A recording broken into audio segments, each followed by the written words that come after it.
Thank you. So, welcome board members and advisors to our October Community Planning Partnership Board meeting. Good to see you all.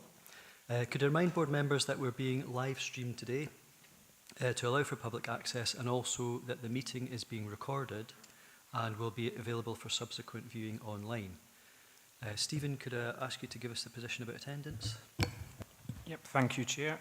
We have apologies from Shona Mitchell, however, Andrea Hall is here today.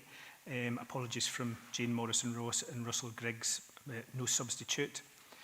Apologies from Douglas Dixon, but Karen Hunter should be joining us. And apologies from Stephen Meikle and Nicola Robertson's here today. Thank you. Thank you. So our first item is the draft minute of the last meeting for approval. Are members happy that this is an accurate record? Yeah, there's a few nods around the room, so we'll accept that. The next part is the action log, so I think at this point I'll turn to Stephen just to take us through that. Thank you. Yep, thank you, Chair. So as you can see from the action log, the majority of actions from the previous meeting, which was the joint meeting with the Youth Council, are on progress, or some have been completed. Just for noting as well that a joint meeting with the NHS is scheduled for February 26. Some good news in relation to the work around tobacco and vaping, and the Council have approved recruitment to a 0.8 full-time equivalent fair trading officer post to support some of the enforcement action around tobacco and vaping. As you can see in the action log, there's detail of some successful enforcement that's taken place. I think everything else is on track, Chair. Thank you. Thank you. Any comments on the action log? No, I don't see anything, so we'll move on. So this takes us to item 3, and this is the format for future meetings. So I think, again, Stephen, I don't know if you want to take us through this section, accompanied by Valerie White. And that's really setting out the objectives for our meeting items today, covered within the agenda. Thank you. Okay, thank you, Chair. Yeah, so it's obviously been a working group as well behind the scenes, a subgroup of board members looking at how we can make these meetings more engaging and interactive. So this is the first of a new format, and we'll take feedback at the end. And this builds on the work that we did with the improvement service, if you recall, back in March, and as part of the self-evaluation plan to look at how we develop this as a more transformational discussion space and get the best out of these meetings in terms of the time that's going into them. So what we've provisionally got is a schedule.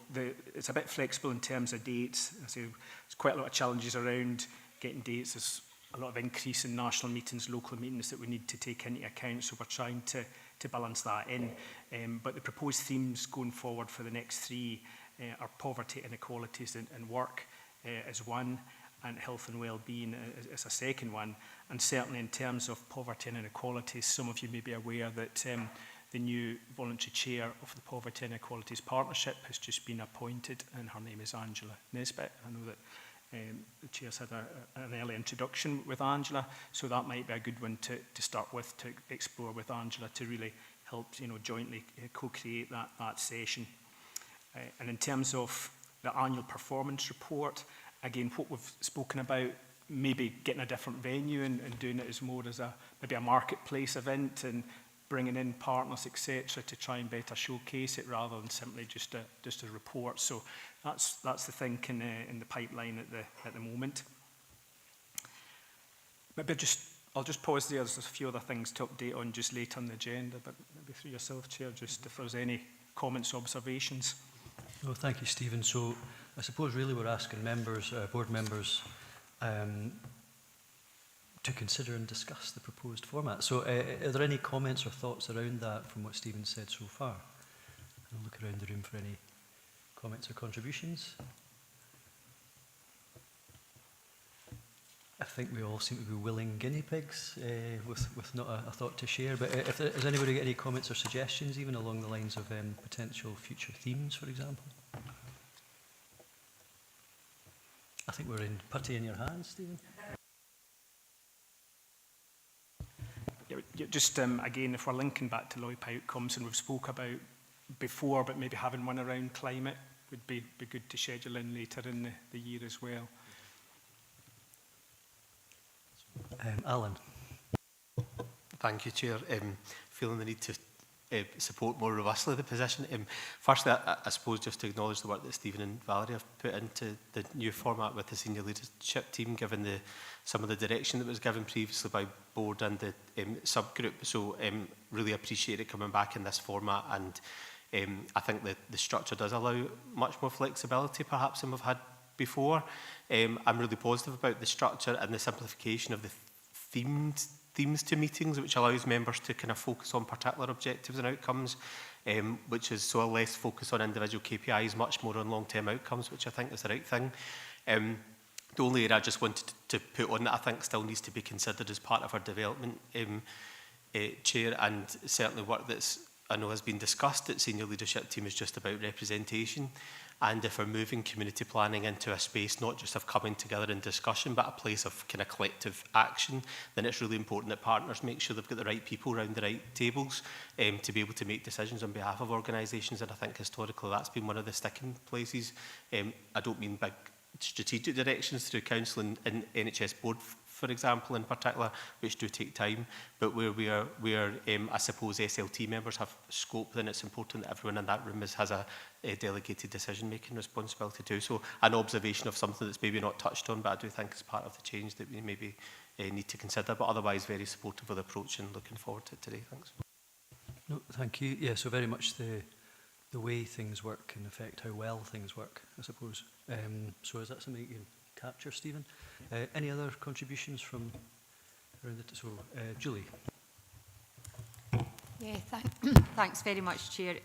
Like Alan, I would absolutely echo his thanks to Valerie and Stephen for the work that they've put into this. I think this will be really meaningful and helpful. I think it's really important that as a community planning board, we move away from the sort of KPI approach, the detailed approach to the individual partnerships that support the work of the Community Planning Board, into much more of a strategic space where we are thinking about long-term outcomes, and we're thinking about how, by us coming together, that whole is greater than the sum of the parts. And I think these themes really help us move in that direction.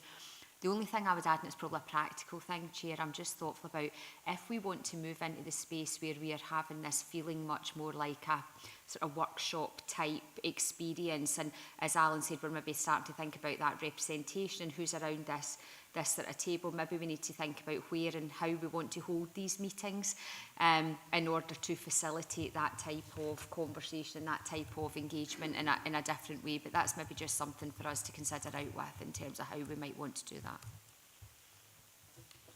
No, that's a good point, noted. So I think Dawn first. Thank you, Chair, and just to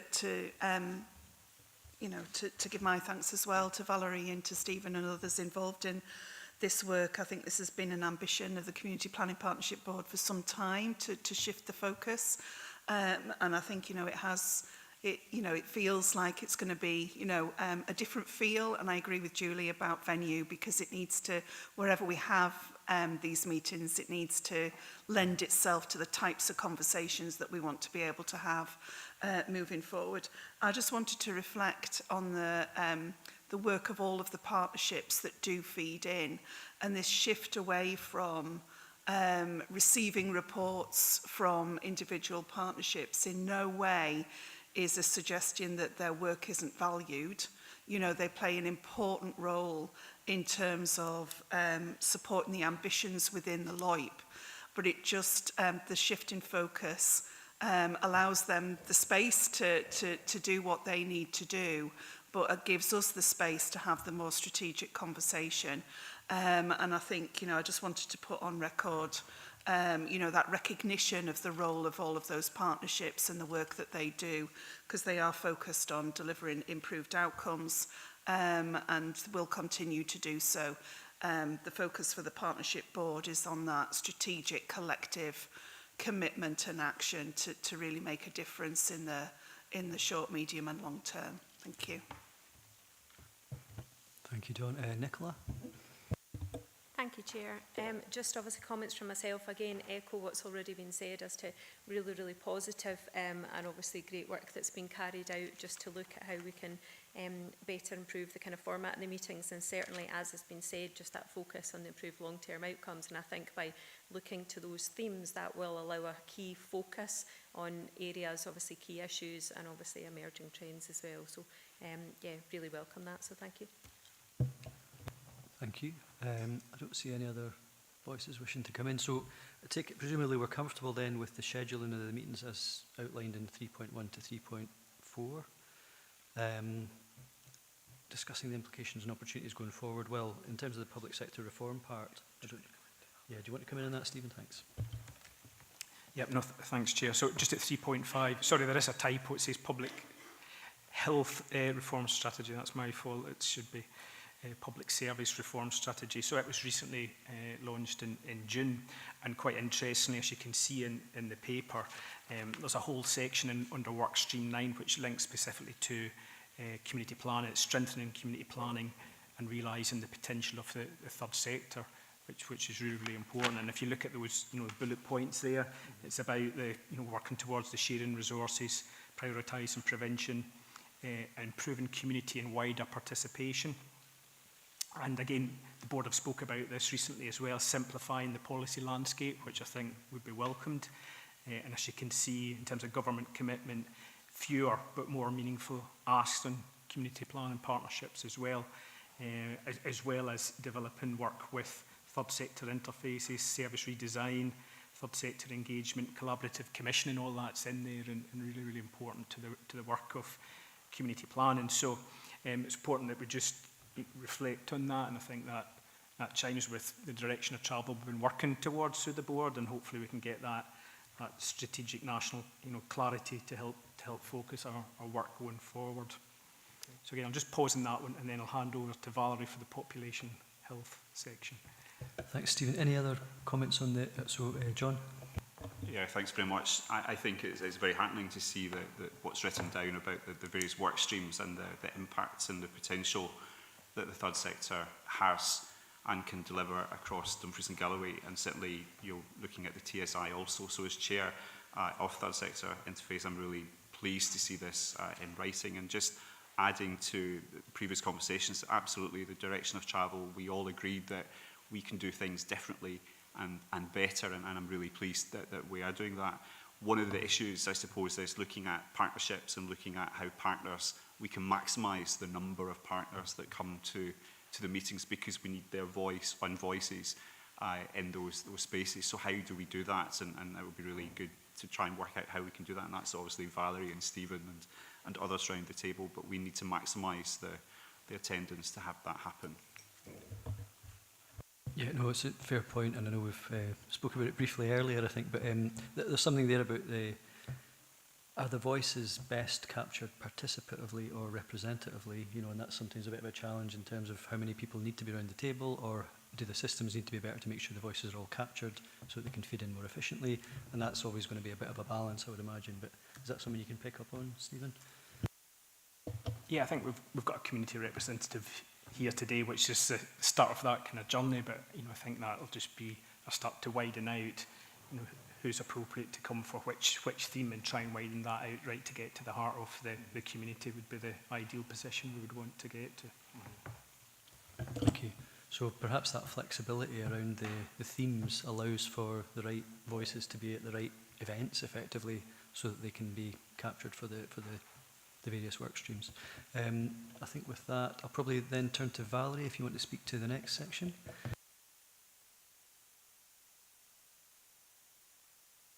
Sorry, I've got a short presentation that I'm just going to give on the Population Health Framework, which was launched in June by the Scottish Government and COSLA. So this is a document which is really aimed at improving population's health and how CPPs can be involved in that approach. And I just want to go on to the first slide here, and apologies, it's a wee bit blurry on the screen. We will get this circulated afterwards. But the fundamental issue that we have is that life expectancy in Scotland, that's how long people on average can expect to live, is lower in Scotland than it is in the rest of the UK and in other parts of Europe. And also one of the challenges that we have is how long people live. Healthy lives is actually shorter than actual lifespan as well. So the graph or the figure on the right hand side of that diagram there, it shows that difference where healthy life expectancy is in blue and life expectancy is in orange. And in Dumfries and Galloway for healthy life expectancy for females were around about age 60 and life expectancy is 81. For males it's around about 60.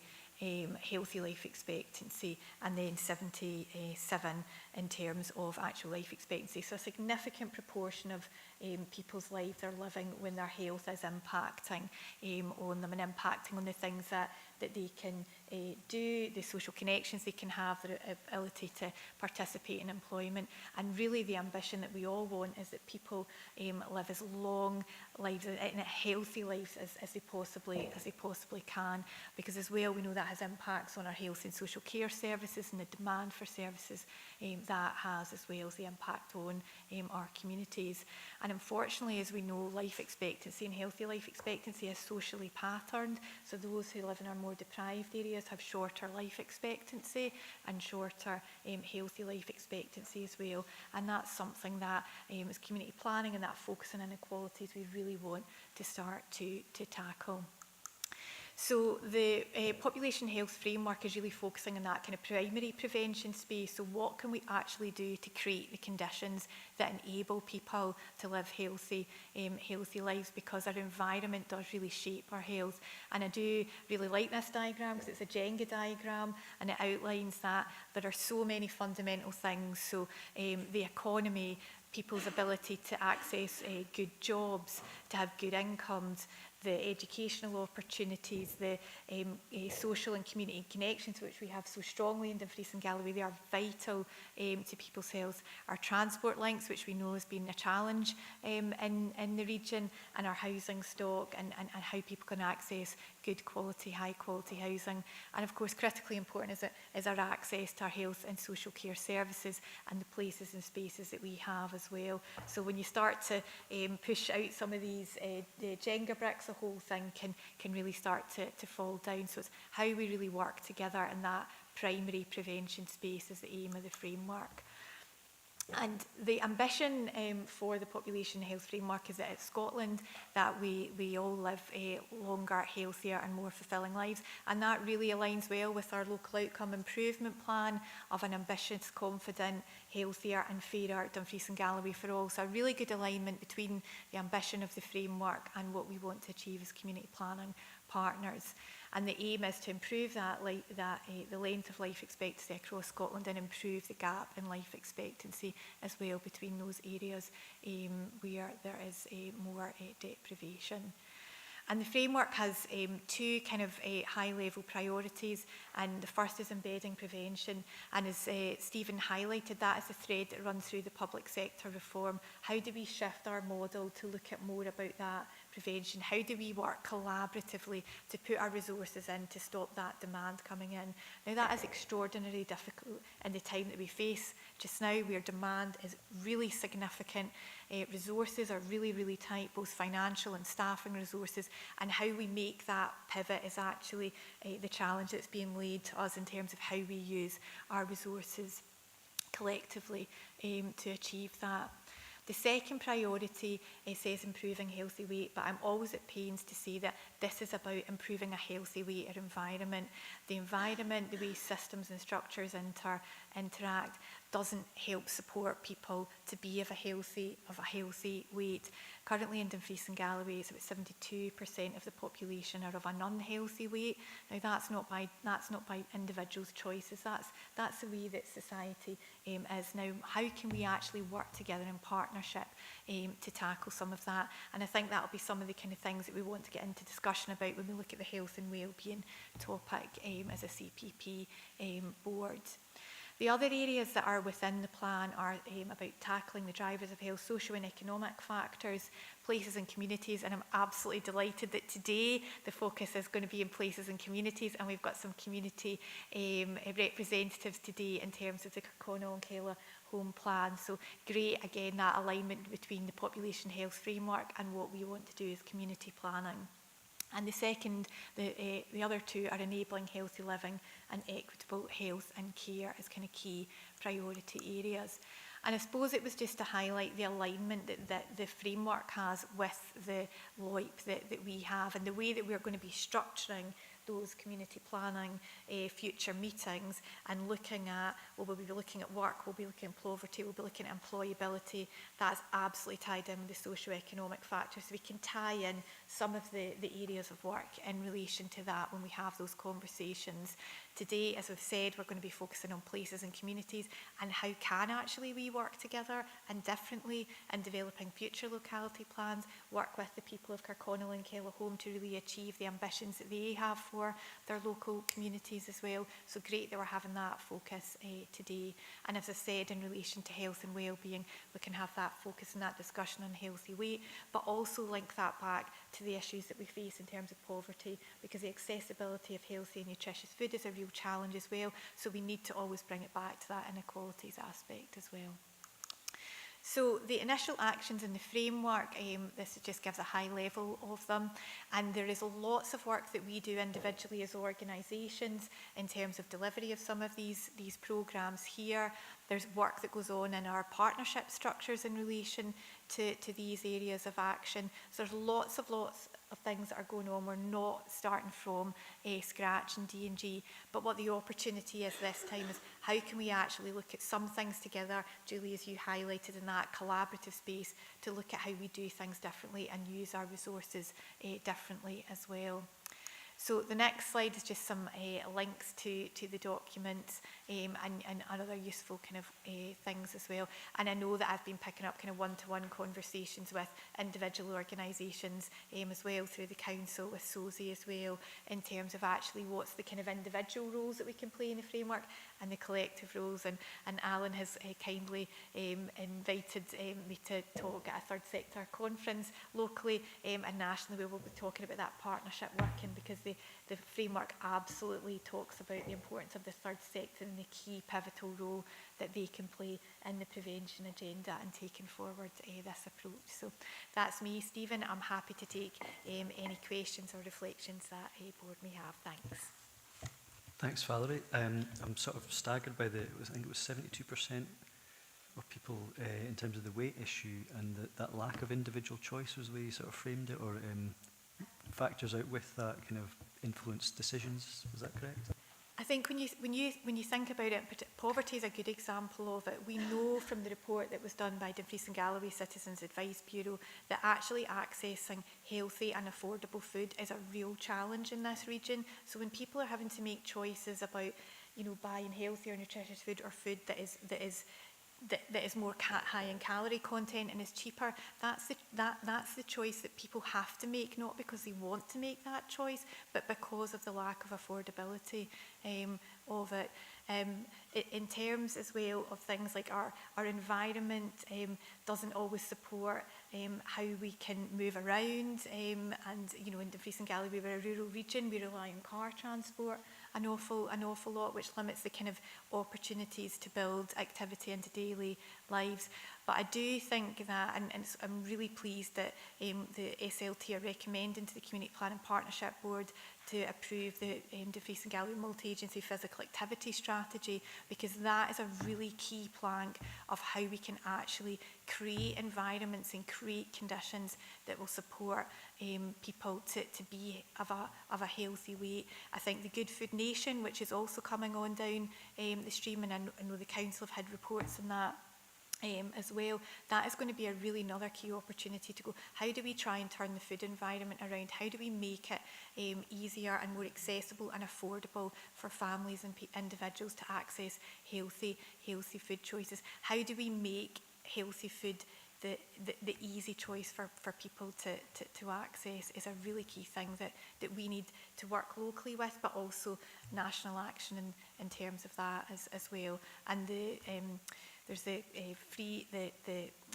the high fat, sugar and salt content regulations that are being laid out and taken forward at the moment that will help to do that. And then obviously it's about how the council have a role and how do we support and enable that to happen in kind of local areas as well. So there's a lot that we need to do in that space, because I really must emphasise that we have to move away from any suggestion that that we as that individual thing. There's too many people in the population for that, suffering from that, for that to be the case. It's how we all work together to address that, and we can explore that again, Stephen, at the wider session.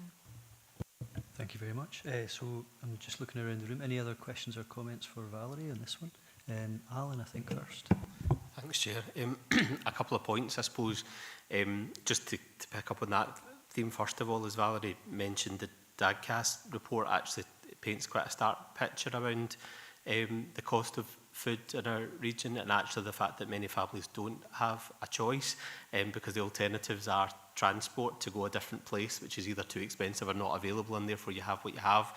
But we also need to recognise that there are many families who actually don't have any choice at all in purchasing, because they rely on the free food provision and whatever's available through food banks and other spaces which are really valued in communities, but unfortunately have become a bit of a permanent part of our landscape, which also limits choice for families too. So I just wanted to make that point. On a broader of what we've seen so far, and Valerie's alluded to it, we're already working very closely around the role of the third sector. We are delighted to see in both public service reform and in the population health framework specific roles identified for the community and voluntary sector.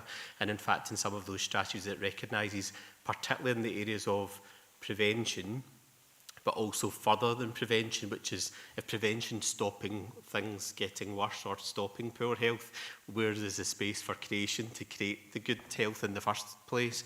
And it's recognised across these strategies that the community and voluntary sector actually have a bigger role to play than public services. The last thing we need are new public services for prevention, if that makes sense. That's not what's needed. We need to create the environments and communities to be able to do that. So I'm pleased that already across the partnership we're having lots of conversations around that, whether it is on the physical activity strategy or what's happening in terms of creating a better local environments.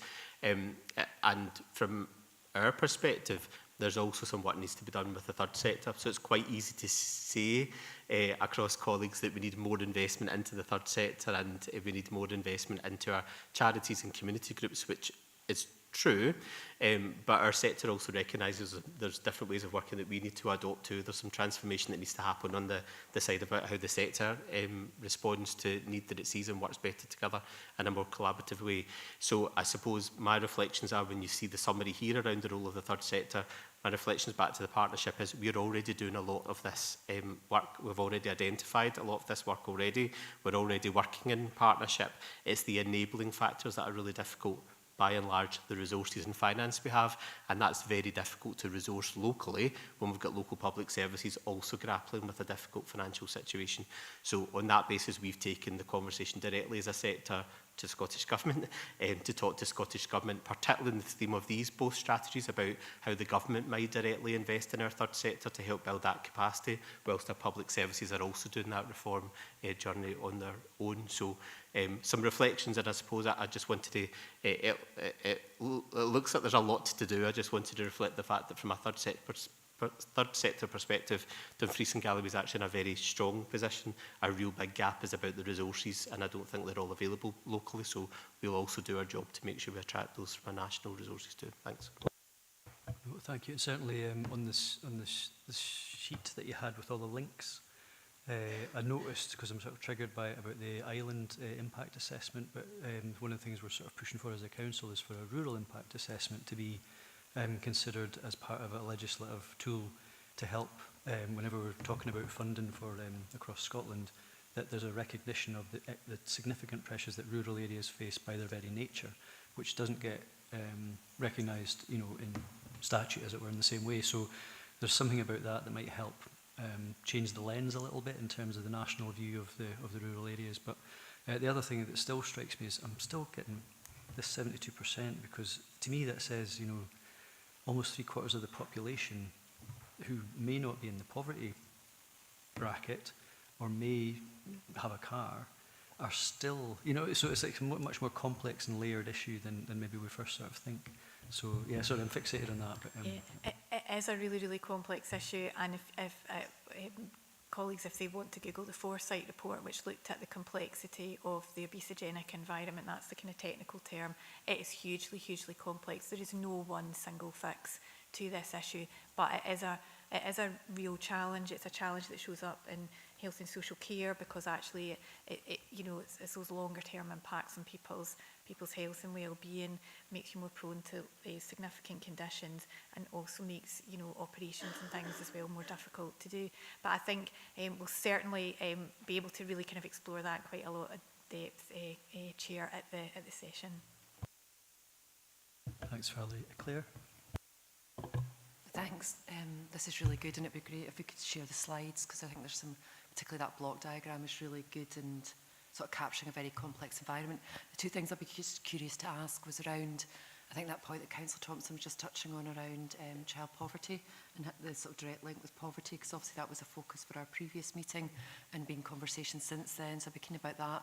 And then the other item I would just be curious around is around, so you've got your figures in terms of sort of who you've got to reach and what support. Have you got any sense of the rate that people are coming into that sort of category? And because we sort of always look at things in terms of reach, finding the people in a situation, but it's then that flow reach in terms of that proactive approach about trying to get further upstream to proactive it. And you've obviously got some really good measures that you're looking at, but I just wondered if you get any sense of that. Thanks, Claire. Valerie, are you able to respond to that just now? Yeah, I think probably just in terms of that flow, Claire, we don't have that, but in terms of child healthy, we do have figures for that. So there's it's like 11.5% of children are at risk of being obese, and 11.5% are at risk of being overweight. So that's, you know, comes about to kind of 23% of the child population. That's at primary one. So that has been higher than Scotland. It did come down actually as in the kind of LOIP annual report. So I think these are some of the things that we can take into that health and well-being when we look to explore it. Because I'm keen that our community members get a chance, but I could talk about this all day, but I think the focus on place today would be really great. So, but absolutely can pick those up, Claire. Thank you. Well, with that, I mean, that's been helpful already, but I think just in the interest of progressing with the agenda, we'll maybe just wrap this item up. So I think we've considered and discussed the opportunities and implications for community planning in relation to a new population health framework as per 3.8 and 3.11, and I think there's been a few items picked up there that we can take forward. So I think with that, thank you for your contributions, everybody, and we'll move on now to item 4, which is the LOIP outcome where we live place, and that's from page 26 in your papers. So we've got delighted to welcome colleagues from across place planning partnership within our communities to give the board an insight into the place agenda and what it means for our region and in reality. So we've got Stuart Hamilton as ward manager with Dumfries and Galway Council. You're going to lead the session, I believe, Stuart. And we've also got Fiona Dobney, I think, ward man. Oh, there you are. And also Shelley Bell, the place team lead. And also I'd like to introduce and welcome Matt Lammy, who's the chair of the Kirkconnell and Kellohome Community Council and chair of the Kirkconnell and Kellohome Development Trust. And hopefully you'll be able to help bring to life the experience of place planning from a community's perspective. So thank you for your attendance, and I'll hand over to Stuart to take us forward. Thank you. Thank you very much, Chair. So yeah, I'm Stuart Hamilton, ward manager over in Annandale East and Eskdale. And for about the last 12 months or so, I've been offering some leadership around about the development of locality planning for our region, and more latterly in the last few months providing some leadership just around about the place planning partnership. This session, we've got about an hour and a half. We'll try and keep it, it is going to be pretty fast flowing because there's quite a lot of ground to cover. I'm going to give you a bit of background and context around about the place planning approaches that we have in the region and nationally. Shelley's going to touch, do a couple of sort of deep dives in terms of the place planning, the local place planning, and also the borderlands place planning, and then we'll finally touch on the locality plan. There's a number of objectives for the session, and the first thing that we kind of want to provide you with is an overview of the different types of place planning initiatives that we have in Dumfries and Galloway. But I suppose the first question that we always have, or I always have, is what does place mean to you as an individual, and I'm sure if you think individually, you'll all have different perceptions of what place means. And we're not going to go around the room because I probably guarantee we'll get different answers. But place and the place planning agenda is being used more and more frequently. Certainly within Dumfries and Galloway, it is the word that is used on a constant daily basis by colleagues and by communities, and you'll see that demonstrated in some of the slides that we'll touch on. But what does it actually mean, and where does it come from? And by the end of the session, hopefully we'll have achieved the outcomes in that you'll have an understanding of the place planning landscape in Dumfries and Galloway and the approach that is currently being taken, a greater understanding of what the place means to our citizens, and hopefully Matt can kind of touch on that, of what does place mean in reality, and what do all of these plans mean for their communities, and be able to kind of collectively agree how we harness individually as organisations, but collectively as a partnership, the opportunities that the place presents. So first of all, I'll take you back in terms of a bit of background in the national context and the place principle. The Scottish Government and COSLA talk heavily about the place principle, and there's three sort of key areas to help overcome sectoral and organisational boundaries, encourage sort of better collaboration and, again, community involvement, so it's sort of rooted within communities, and improve the impact of the combined energy and resources that we all have. It's important, I suppose, that the place principle is grounded in the fact that there's a need for local flexibility, and it needs to be different, or there is recognition that place is different in different places. And that's, I think, the key challenge for us all, that we like a consistent environment across the region, across Scotland. We like services to be consistently delivered. But in actual fact, communities are different, people are different, and they have their own aspirations and equally their own challenges. We can sum up this on the next slide. I'm going to hit the green button, it'll probably start playing. But in 30 seconds, the place principle should be summarised for you.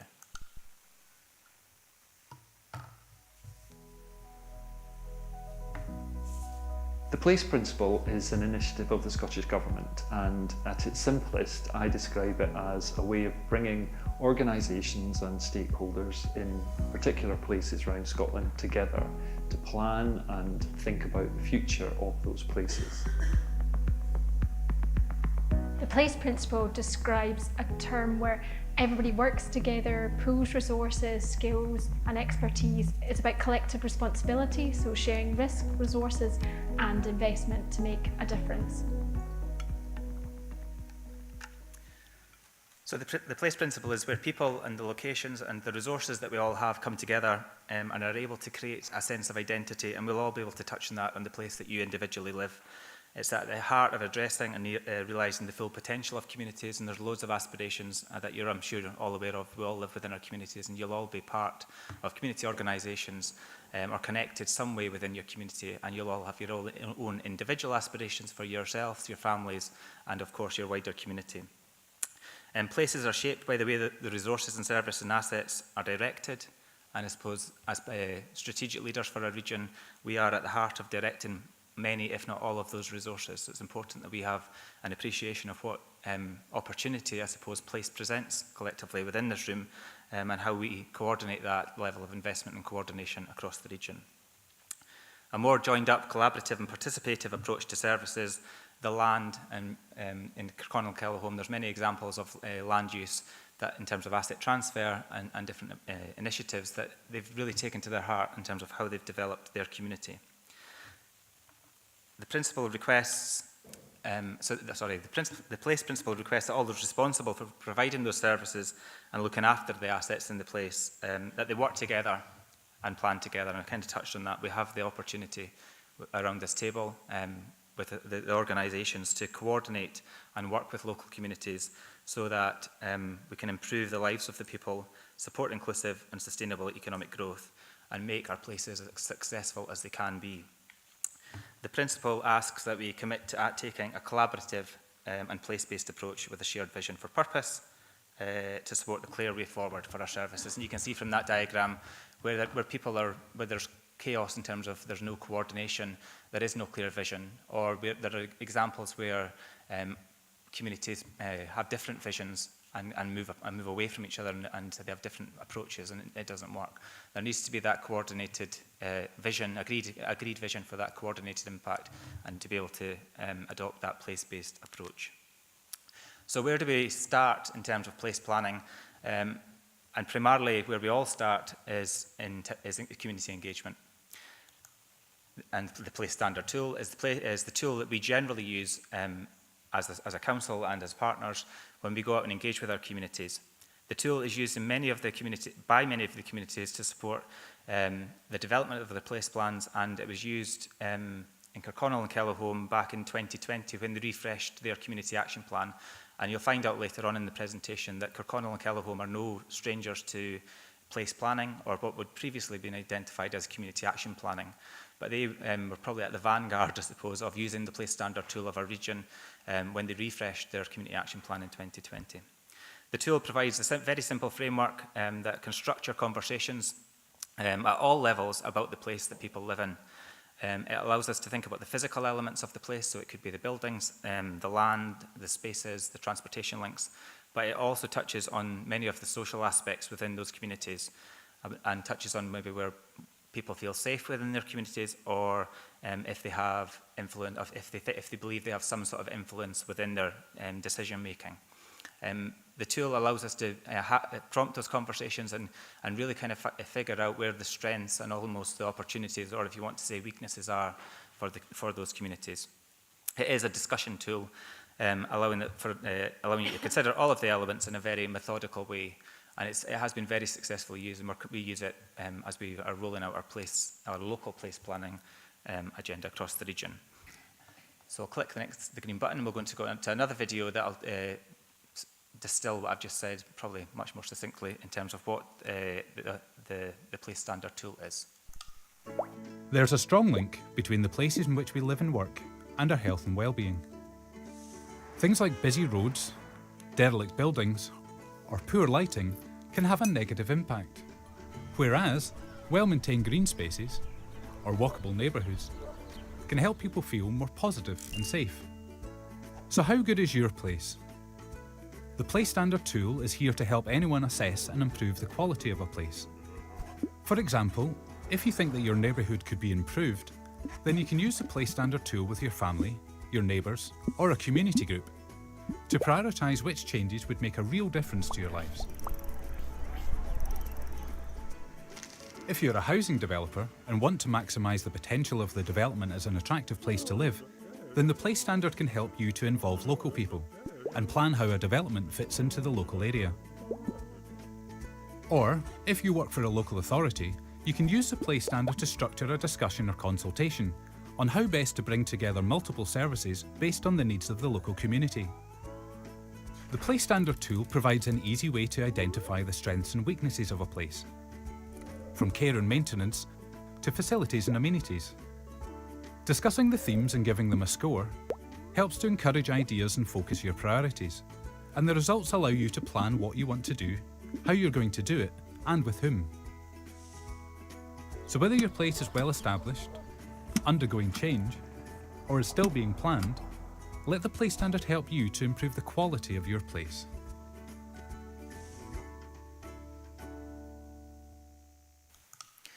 So turning to Dumfries and Galloway, the operating context of our region is complex. So we've got over 6,000, nearly 6,500 square miles, 146,000 citizens. There's 4 distinct geographical areas that many people hark back to. So we've got Annandale, Nestdale, Nithsdale, Stewartry, Wigton. We have those traditional areas that many people recognise. There's 83 community council boundaries that, again, many people find they may live in a town that they recognise as their place, but equally that town fits within a much wider boundary of their community council boundary, and the place agenda fits in with that. There are 350 towns or villages scattered across our landscape, and most of them are very different. I live in Annan, and I know that our accents change as the miles progress, and it only takes maybe 8 miles for our accent to change dramatically from what it is in Annan. So all of these features are a feature in the place planning agenda and are recognised by citizens as their place. And the place planning agenda in Dumfries, the landscape in our region, is equally as complex as the statistics. I'm going to cover over the next couple of slides where a lot of the place planning initiatives are. And it does feel very much like there are plans, and more plans. And I don't know if anybody was at the Community Council conference that we had last Saturday, but there was recognition that it feels very much like the placescape in Dumfries and Galloway, or even across Scotland. There are so many plans. So within our place planning framework for our region, we have town centre initiatives, so they're kind of formal partnerships where we're collaborating for town centre regeneration with local communities. And we have those in dynamically different Dumfries and Lochside regeneration plan.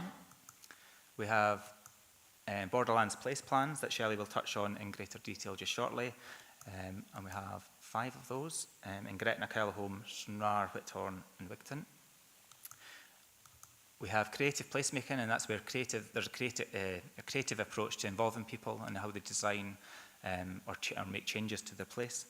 And that's happening in 6 different places across our region. We have home teams. I can share the slides, we don't necessarily need to go through this, but the home teams are obviously connected. There's one connected with each GP practice across our region. And they feed into our place planning agenda as well. So the placescape already does feel quite cluttered before we even touch on local place planning. We have locality plans, and obviously we'll focus on Kirkconnell and Kellohome shortly in terms of the board considering the first locality plan for our region. But the locality plans are obviously to tackle inequalities and socio-economic disadvantage. So we add those as a layer. And they're the locations, and we'll touch on the locations later on in the agenda about how the board want to approach and move on to these other places for the development of the next locality plan. We have local place plans that are approved. So we add those as a layer. So they've already been approved by our council. I think there's 11 in total that have been approved. And this is the next slide. I mean, that does feel quite cluttered. And I think in Kirkconnell and Kellohome, I think there's 3 dots currently on the map for that location. And then we add our local place plans that are in development. And I think this is the next slide. The plans that are in development, I suppose, is the opportunity for everybody to kind of sit back and think what is either the opportunity, but equally what is the challenge that this presents. So our map will look like that if all of the place plans that we currently have interest in terms of expressions of interests for the development of local place plans across our region. So it is very cluttered, the placescape. And I suppose taking on board all of the plans and being accountable for action, as we've kind of touched on in terms of the national direction, and supporting individual communities like Kirkconnell and Kellohome to be able to achieve what they want to achieve for the community, and being adaptable and flexible within that space, but then being adaptable and flexible maybe 5 miles or 10 miles down the road in another town, settlement or community council boundary where they have another place plan. I think that is the key challenge that faces us all. What are we doing about that, I suppose, is the next question. So the Place Planning Partnership sits within the community planning structure, and the remit's on the screens, but the membership of the Place Planning Partnership consists of the Borderlands Growth Initiative, the Council through Economic Development and Thriving Communities, the Health and Social Care Partnership, South of Scotland Enterprise, the Stove Network, and the third sector, Dumfries and Galloway. We are working to try and develop our joint working arrangements, offer some level of coordination around about all of these plans, and developing, or we're hopefully going to begin to develop some sort of peer network across our region so that there is some shared experience. And there's been a lot of experience in Kirkconnell and Kellohome, and we're doing it through Borderlands particularly, but because it's almost easier because there's only 5 communities benefiting from that plan. But when you get to the scale of the local place plans, there is definite benefit, I think, that could come from sharing the practice and the experiences of what that brings. So there is some coordination, and again, there's questions that will come up around about how do we harness the opportunities of place, but there is a level of coordination through the Place Planning Partnership that we're kind of striving to achieve. So I'm going to hand over to Shelley Bell, who's going to just touch on our approach in Dumfries and Galloway to local place plans and our borderlands plans, just in a little bit more depth, so you have a kind of full understanding of where they currently are, and how particularly the borderlands plans, how they're moving on to the next step in terms of investment. So I'll just hand over to Shelley. Thank you. Hi there, everyone. So I'm just going to touch a little on local place plans. So local place plans came into being as a result of Scottish Government initiatives and in the legislation requirements for the preparation, submission and registration of LPPs are set out in the Town and Country Planning Scotland Act 1997 and as amended by the Planning Scotland Act 2019, but also the Town and Country Planning Local Place Plan Scotland regulations of 2021. So as a council, we've looked at this as a kind of joint approach and an opportunity for different departments to work together. So there's economic development, the ward officers and planning officers, and we make up in each of the 4 areas that Stuart talked about, place planning teams. So we will support the communities develop their local place plan. So what is a local place plan? It's community-led and it should be one shared vision. Many of our communities are using the Place Standard tool for the starting point to get their community's views. It's an opportunity for community to actually shape where they live. We are also seeing now that in national and local funding streams, there's an increased demand by funders to see projects and initiatives in local place plans. Overall, there's about 43 expressions of interest right across the region, and as of there's 11 that have been registered. So there's a short film that I'd like to show you about sort of the process and how it works, and then I'll go on to about the advantages and disadvantages.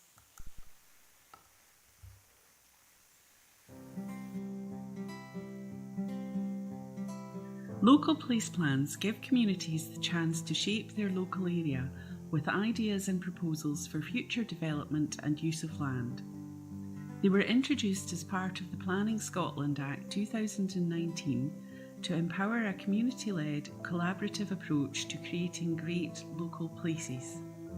You can decide the area your local place plan will cover, but there can only be one local place plan per area.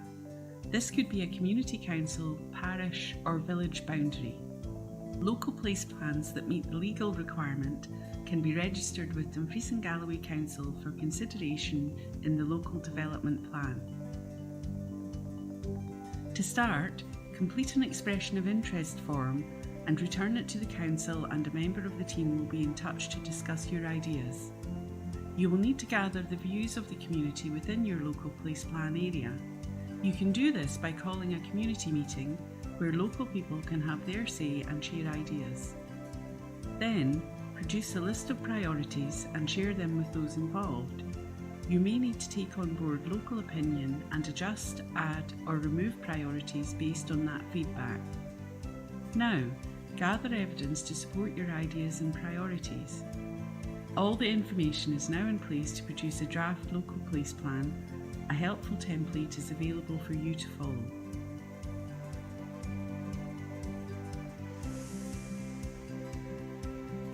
Share your draft local place plan with the council.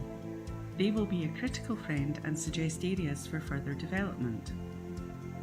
Feed back any comments from the council to the community and make any necessary adjustments.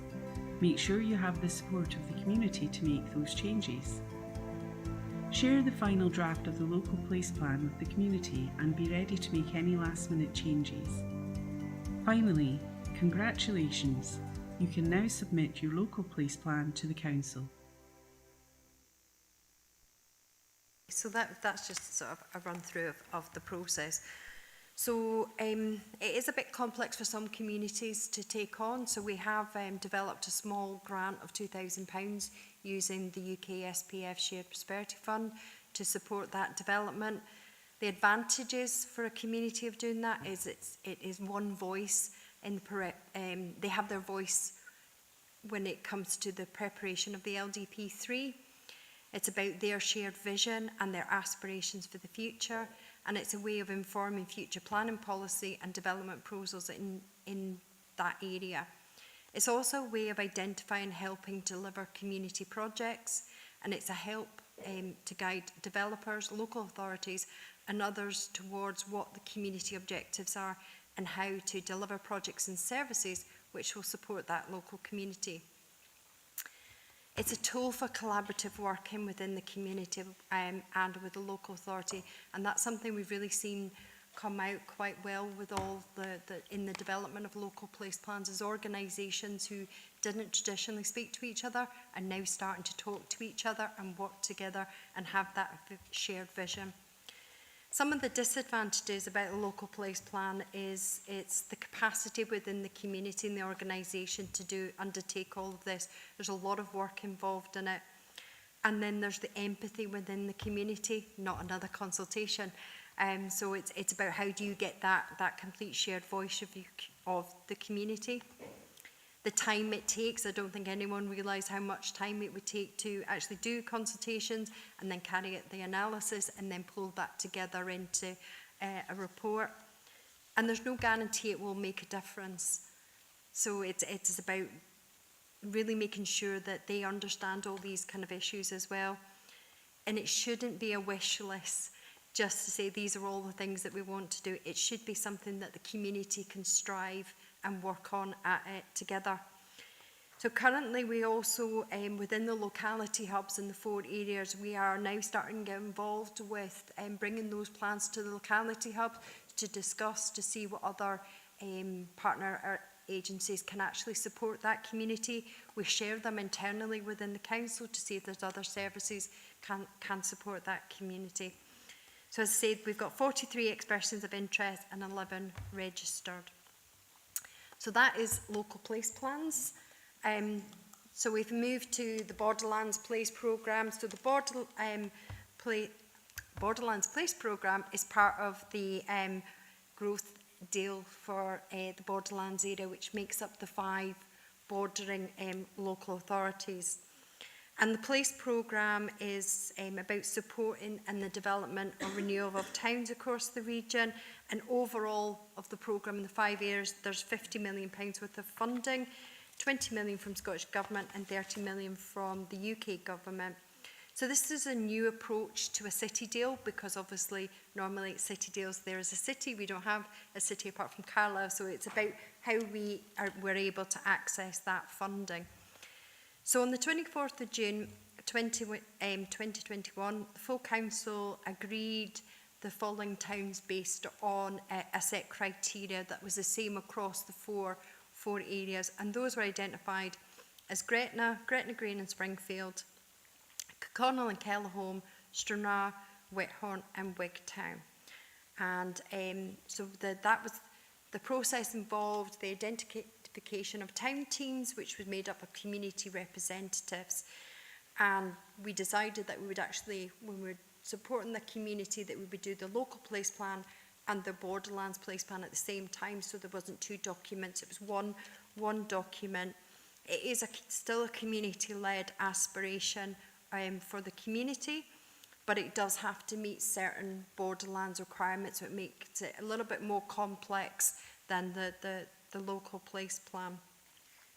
From a local place plan, the next step within being able to draw down the funding, so initially it's £3 million have been earmarked for each of the 5 priority towns to be drawn down on capital funding, and it's only capital funding, there's no revenue funding associated with the Borderlands programme. The next stage is to develop a town investment plan, and then from the town investment plan, which kind of goes into more detail about specific projects that will be able to draw down their funding. And then it's moving on to the next phase, which is business cases for each individual project. And each stage of that, the plan and the investment plan and the business cases all have to be approved by the Borderlands Programme Board.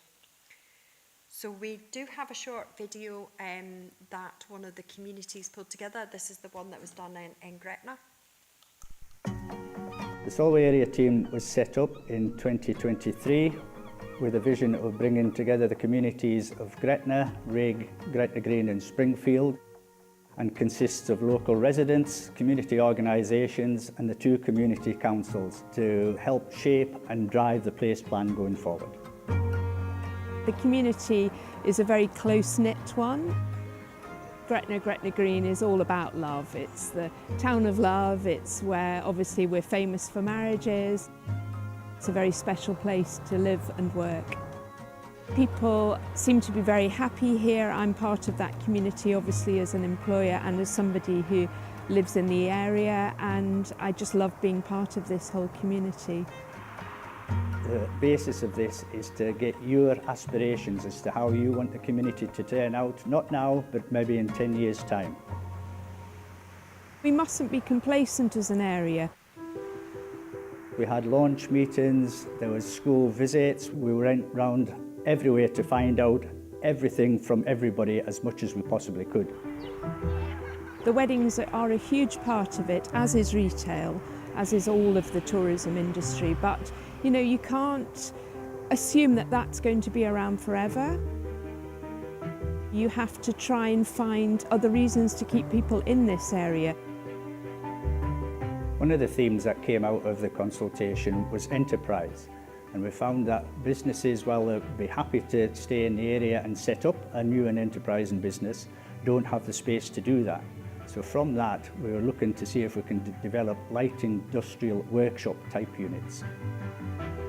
So I'm the chair of the Star of Caledonia Trust, and we're looking to build the Star of Caledonia, and the local place plan has endorsed this, which is fantastic news for us as a trust because it just gives us the recognition and the support that we need to carry that project forward. Another theme that came out of the survey was an active place. We want our community facilities to be of a good enough quality so that people of all ages, young, old and of all abilities are able to go there and enjoy themselves doing out whatever activity it is that they choose to do. And a project that comes out of that could be something like a new event space for activities and concerts to be held, and community hubs where everybody can get together to enjoy their activities. This place plan was developed by you, it's for you and your communities, and we're really excited to see what comes next.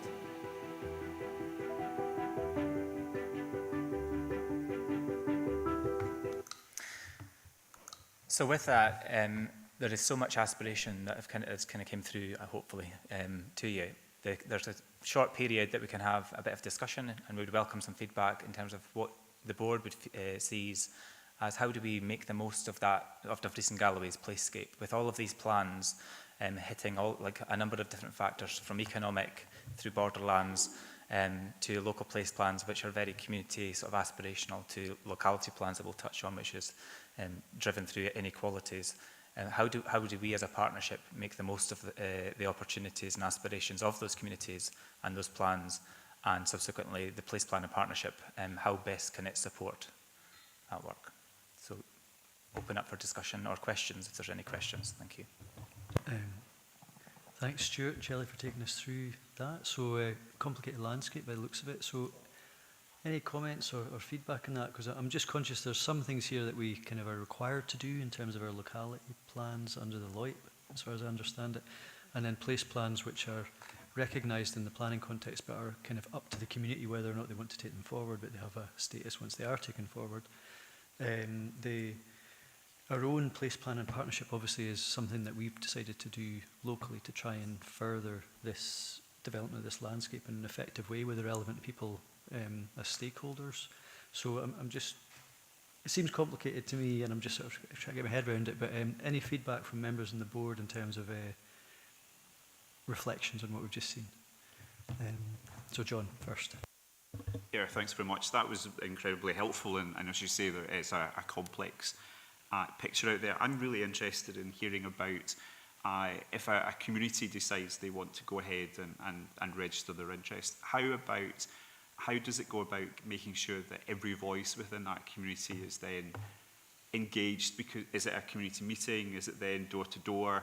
How? Because there will be some people will want to have a say, but actually won't come to a public meeting, but might email in or do a community survey or something.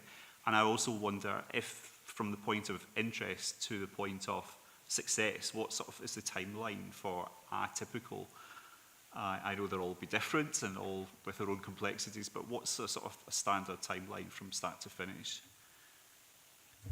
Okay, that's a really interesting question. So there's no set answer to that because each community is very different, and we do encourage our communities to take it at their own pace, and we, as part of the requirements of the local place plan, they have to show us what they've done. They can't just say, we've done community consultation. We want to see exactly what they have done, how they've gone round to the community. We've got things from some communities have done postcards and they've sent them to every single household. They've posted them out. We've got the public events, in the village hall or halls, but we have got people going round the doors as well. So it's each community, it depends on the size of the community as well. So if it's a fairly small community that people know each other, they tend to be able to get more people involved through that process of whether it's a postcard or going round the door or having events where they know people are going to be. Larger community, it can be slightly more challenging, I think. I can maybe just add as well, Shelley touched on when we receive an expression of interest, at that point of contact, the council offers a meeting with the community that's expressed the interest, and so it'll be for Annandale and Eskdale, or Easton Eskdale, sorry, it would be Shelley, myself, and a colleague in terms of planning, local development plan. So you've got that technical expertise about land use planning, but so Shelley can guide in terms of the place planning process, and we'll maybe touch on some of the timescales that it's taken in a second. I'm supporting in terms of community engagement and community involvement, and offering that sort of to ensure that their engagement is as good as it possibly can be, and that they're not missing those opportunities. And the planning colleague equally is ensuring that they are exploring all of the land use opportunities that they have, and looking at the previous local development plan, what has been developed and what the opportunity in terms of land use is. So there is a sort of broad support, and it's, although we have that initial meeting, we don't disappear. We are regularly checking in with those teams at a local level, and there's almost weekly, it feels like weekly dialogue with many of them. Julie?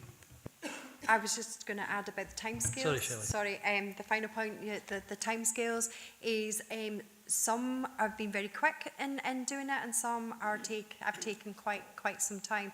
It just depends back to what I was saying initially about the community's capacity. And I think one other thing I'd make a point here is even when they've completed their local place plan, we don't just walk away as well. We do keep in contact with them to make sure, have they got the right sort of mechanism to implement some of these things? Is there any support that we can provide once that place plan has been registered?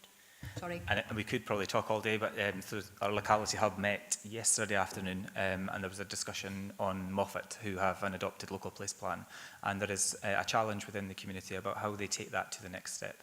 So as a locality hub, we had that discussion, and we have ideas of how we can do it. And there's discussion about how they structure maybe a new organisation within that town to drive forward some of those aspirations. So it's not a adopt your plan and we'll see you later. It's adopt your plan and we're with you to take it through to fruition, hopefully.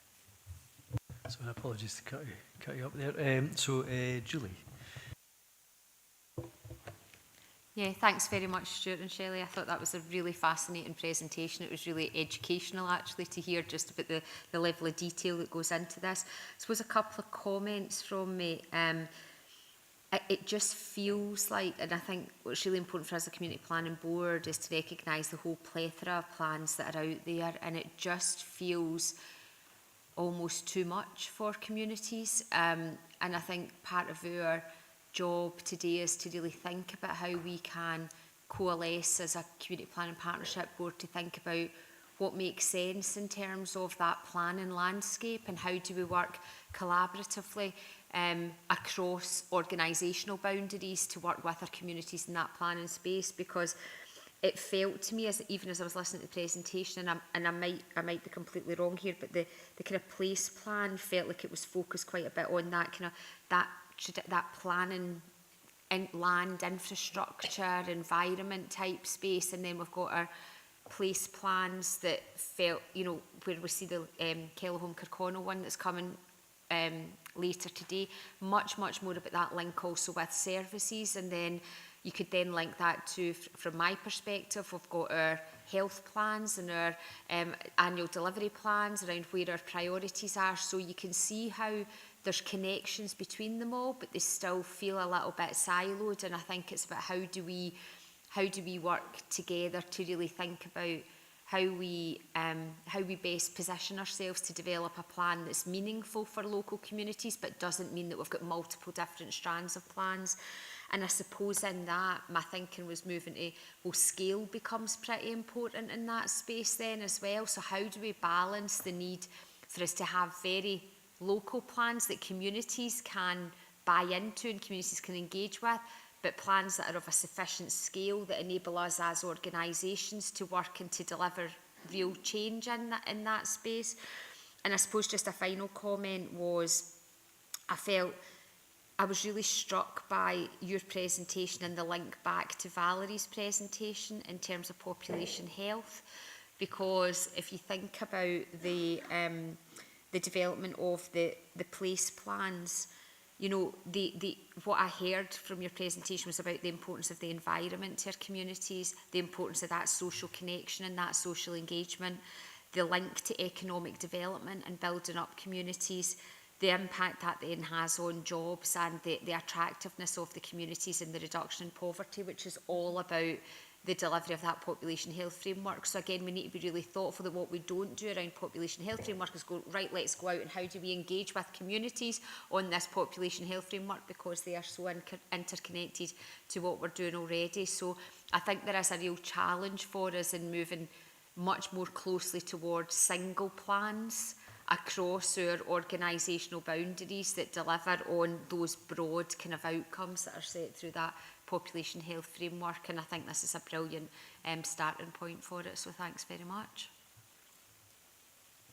So there's maybe a kind of hint of a question in there. So yeah, it was probably more comments. I mean, my point was more around the how do we move away from having that plethora of plans in individual organisations that are still very silo-based to those really pulling those collective plans together, but how do we do it at scale?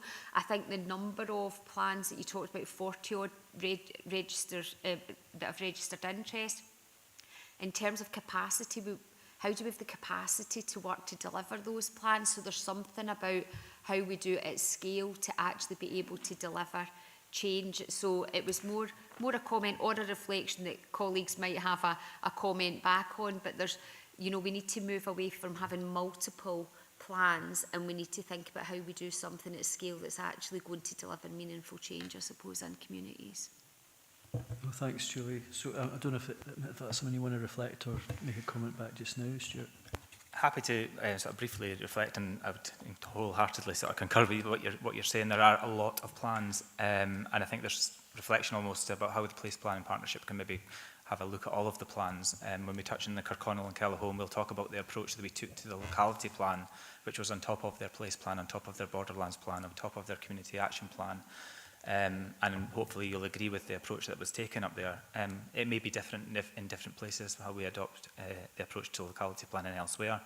But we have already had discussions about, well, this plan almost sits beside their borderlands and local place plan, and actually it should be annexed in within it because there are connections, although Fiona will touch on the actions that are within the locality plan are very practical.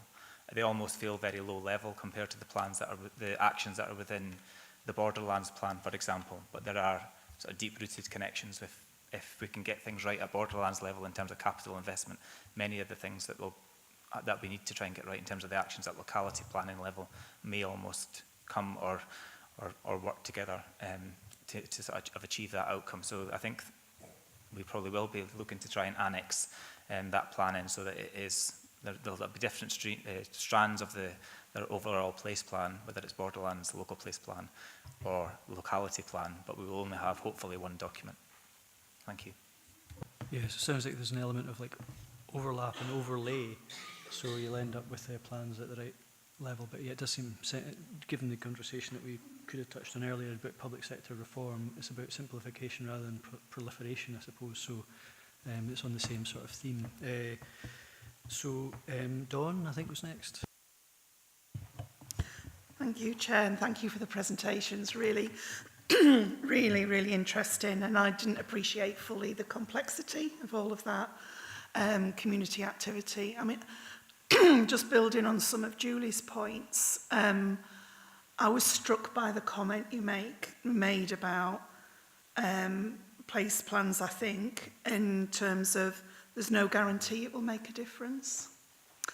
And I just wonder if you could unpack that a little bit and talk about impact and outcome.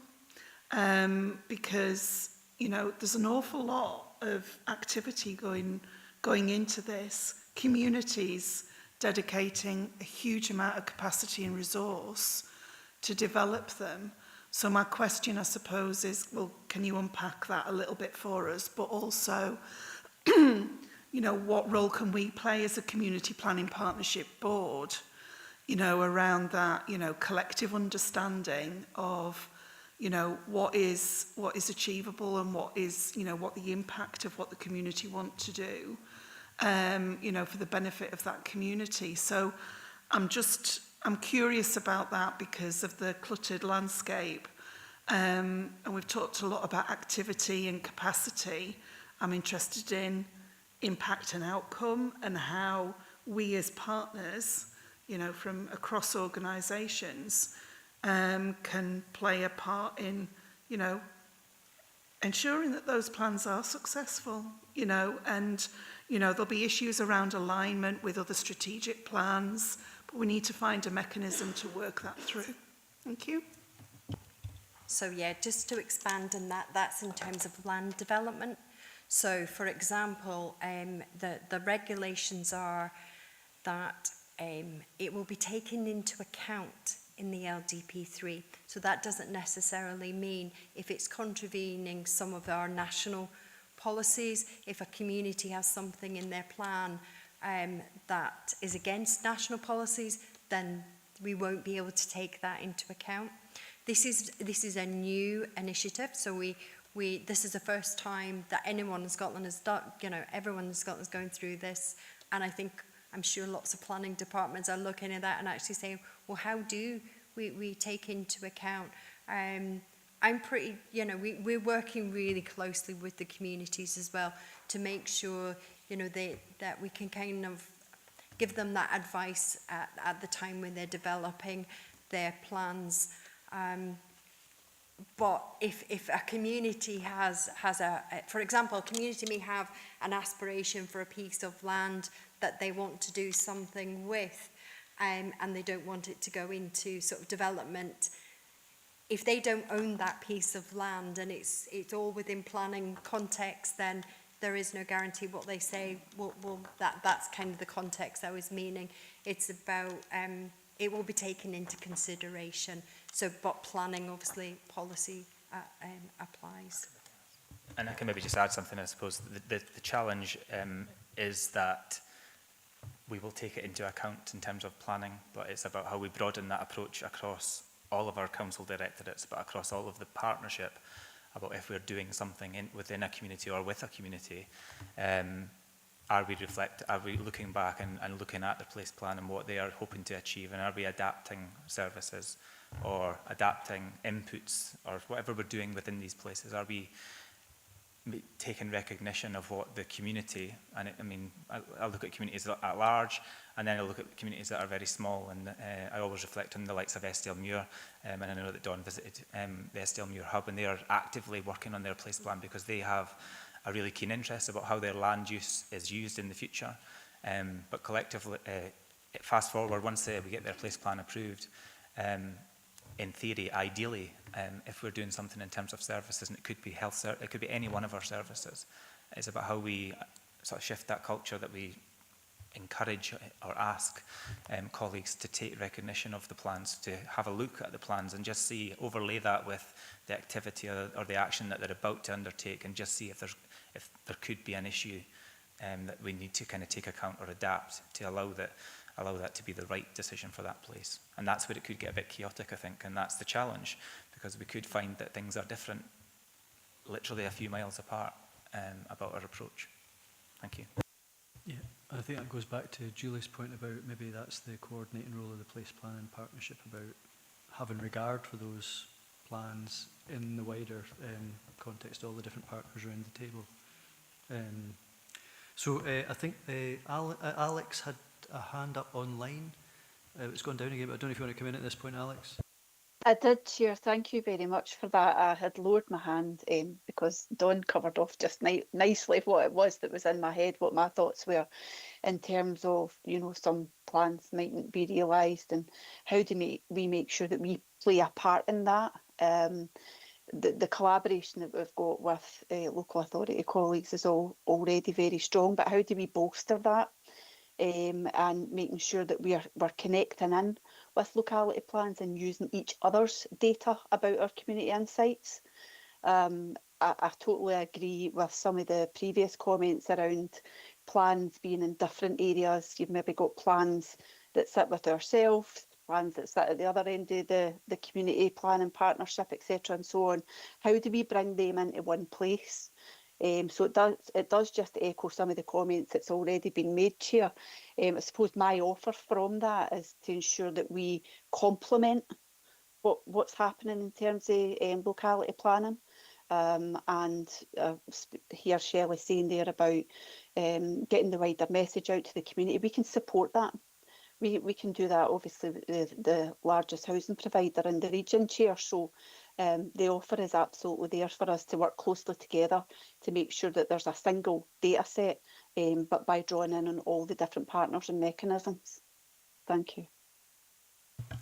Thanks, Alex. I think that maybe suggests something towards what we'll be asked to consider, which is about this place planning approach that we're hoping to maybe firm up a bit in terms of the role of the Place Planning Partnership. So I'm not sure if housing's actually on that as such, but this is something where I'm not as familiar with maybe some of the partners around the table, but there's maybe something there that can, I don't know, Stephen, if you want to speak to that at the moment in terms of other partners or agencies that can feed into that. So Stuart, I'm happy to pick that up, and very happy to extend the invitation to any sort of housing representative at the appropriate level that can support that Place Planning Partnership. And kind of some of the stuff that you're touching on about the overlaying of different things. There's a piece of work currently being undertaken by a colleague in terms of depopulation and the impact of that, and I'm very keen that that feeds into the work of the Place Planning Partnership. And again, in terms of your housing expertise, it'd be really great if we could have a representation there, so happy to extend that. Absolutely, Stuart, and thank you very much for that. And I didn't have the opportunity to say presentation was absolutely fascinating, and I do hope you're able to share the slides. Thanks very much. Thank you. So we've got a couple more to come in. So I think Alan is next. Thanks, Chair, and thank you for the presentation. 3 themes, but I think some colleagues have covered them off, but I'm going to turn them into a complex question perhaps, and I think the questions are as much for the board as they are for Stuart and Shelley and colleagues. Firstly is around the complexity of all the planning. I'm particularly a fan, I do have to say, and I'll show my cards right now, about strengthening the role of the Place Planning Partnership to actually bring together some of the what looks like quite a cluttered landscape, but is likely lots of people saying similar things, just presented in different ways. And the fact that there are so many plans in place and conversations in place, I'm curious about just any reflections you have for board about what would need to be different about the scope of the Place Planning Partnership, for example, in terms of strengthening its role, not just in overseeing the plans, but in informing the rest of the partnership about key themes and messages, for example, that come from it. So that's my first question. My second is similar to, I think, John started off the conversation about community engagement. There's certainly something around participation, so not just sharing your thoughts and views, but active communities around all of these plans as well. And bearing in mind we have to overlay as well consultation requirements of our public bodies, so planning with people, guidance around NHS plans, for example, the role that councils have to undertake in terms of consultation. There's a potential here that we bring communities together in little silos for things we would like them to do, a new plan, a new consultation, a new change here and there, and actually any thoughts on how we get better on collecting all of those voices, that we don't keep going out to ask the same questions for a slightly different purpose. And my third theme relates to a little bit about what Julie and Dawn have suggested, which is around, we've talked a lot about planning. There is a huge effort that goes into creating the plan. We're talking less about the delivery and what those plans actually achieve. Borderlands is maybe closest because it's aligned to some resources that are available, but there's no guaranteed resources for the rest of the planning. And what role do community planning partners have in terms of enabling those plans, access to investment and funding? So 3 quite meaty questions, Chair. I said I'm conscious that Stuart and Shelley will give it a good go. Some of those questions I think are just as legitimate for board, but some thoughts. Thanks. In terms of the Place Planning Partnership, I'm fairly new in terms of leading that, or providing some leadership around about that. My reflection would be, and it harks back to my previous comment about how we as organisations recognise the importance of all of these different plans. And because there are so many of them, that it does, when you say we have another plan, or we have a locality plan, we have a place plan, or it does get a bit monotonous probably, particularly for council colleagues when we're engaging across, when they've got other priorities, and that's fair dues. But where there's representation at the Place Planning Partnership, my plea would be that there is commitment from those partners that at that level in terms of attendance and input. And that's just a personal reflection. I think if there was, and it's maybe a piece of work that we just need to do to ensure that we have the right attendance. I think our agendas, we're getting there in terms of the progressing our agendas so that we're kind of capturing other things that are going on and reflected on the depopulation stuff. I'm very keen that that is discussed across, like within that place planning environment, so that when we're going out and engaging with communities, we have that information, whether it's myself, Shelley, or colleagues that are developing plans. We have that information in our head, because there's some. It's really interesting, and it's not published yet, but it's fascinating. And like I shared with Fiona in the development of the Kirkconnell plan, and it was really helpful just to get into that space. So I think my plea would be commitment for the first question. There was one in terms of the number of plans. I think I've jumped the number of plans, and how do we not sort of over consult? Because we have a lot of information. We'll touch on that when we go into Kirkconnell and Kellerholm. And if you want to pick up the other. Yeah, I'll pick up the other ones. Yeah, planning and in terms of resources for the local place plan. So you're absolutely right. There is no funding at the moment associated with that. We did have some UK SPF funding this year, capital investment and a little bit of revenue. So that was an open fund that communities could bid in for capital projects, and some of the projects that we got came in were referenced, they referenced their local place plan. Obviously going forward is just about how we can support those communities to develop, whether it's projects, capital projects or resources. It's much wider than just the council. It is the many partners that are here today. It's about how we support our communities, but there are mechanisms in place, and we would be looking at the future and what funding streams are available. But we're not walking away from these plans either. So, we've already said, once they're completed, we're keeping in touch with them. How are you doing? How can we help? Can we signpost you to the right people? So, and I think that's really important, and it's really important for the community to see that we're not walking away. Thank you. And then I'll just bring in Claire, who's been waiting patiently, and we'll maybe just after this, sort of conscious of time, just maybe move on to the next part. But Claire. Thanks for that, and thanks for the presentation again. It was great to see the mapping, because it does show the complexity. Even that in itself is not an easy task to do, so thank you. That's really good to give clarity. I think 2 aspects I just wanted to just understand about. Obviously that building capacity of communities, and just looking at the Kellerholm report, which I know has had the support of the Borderlands.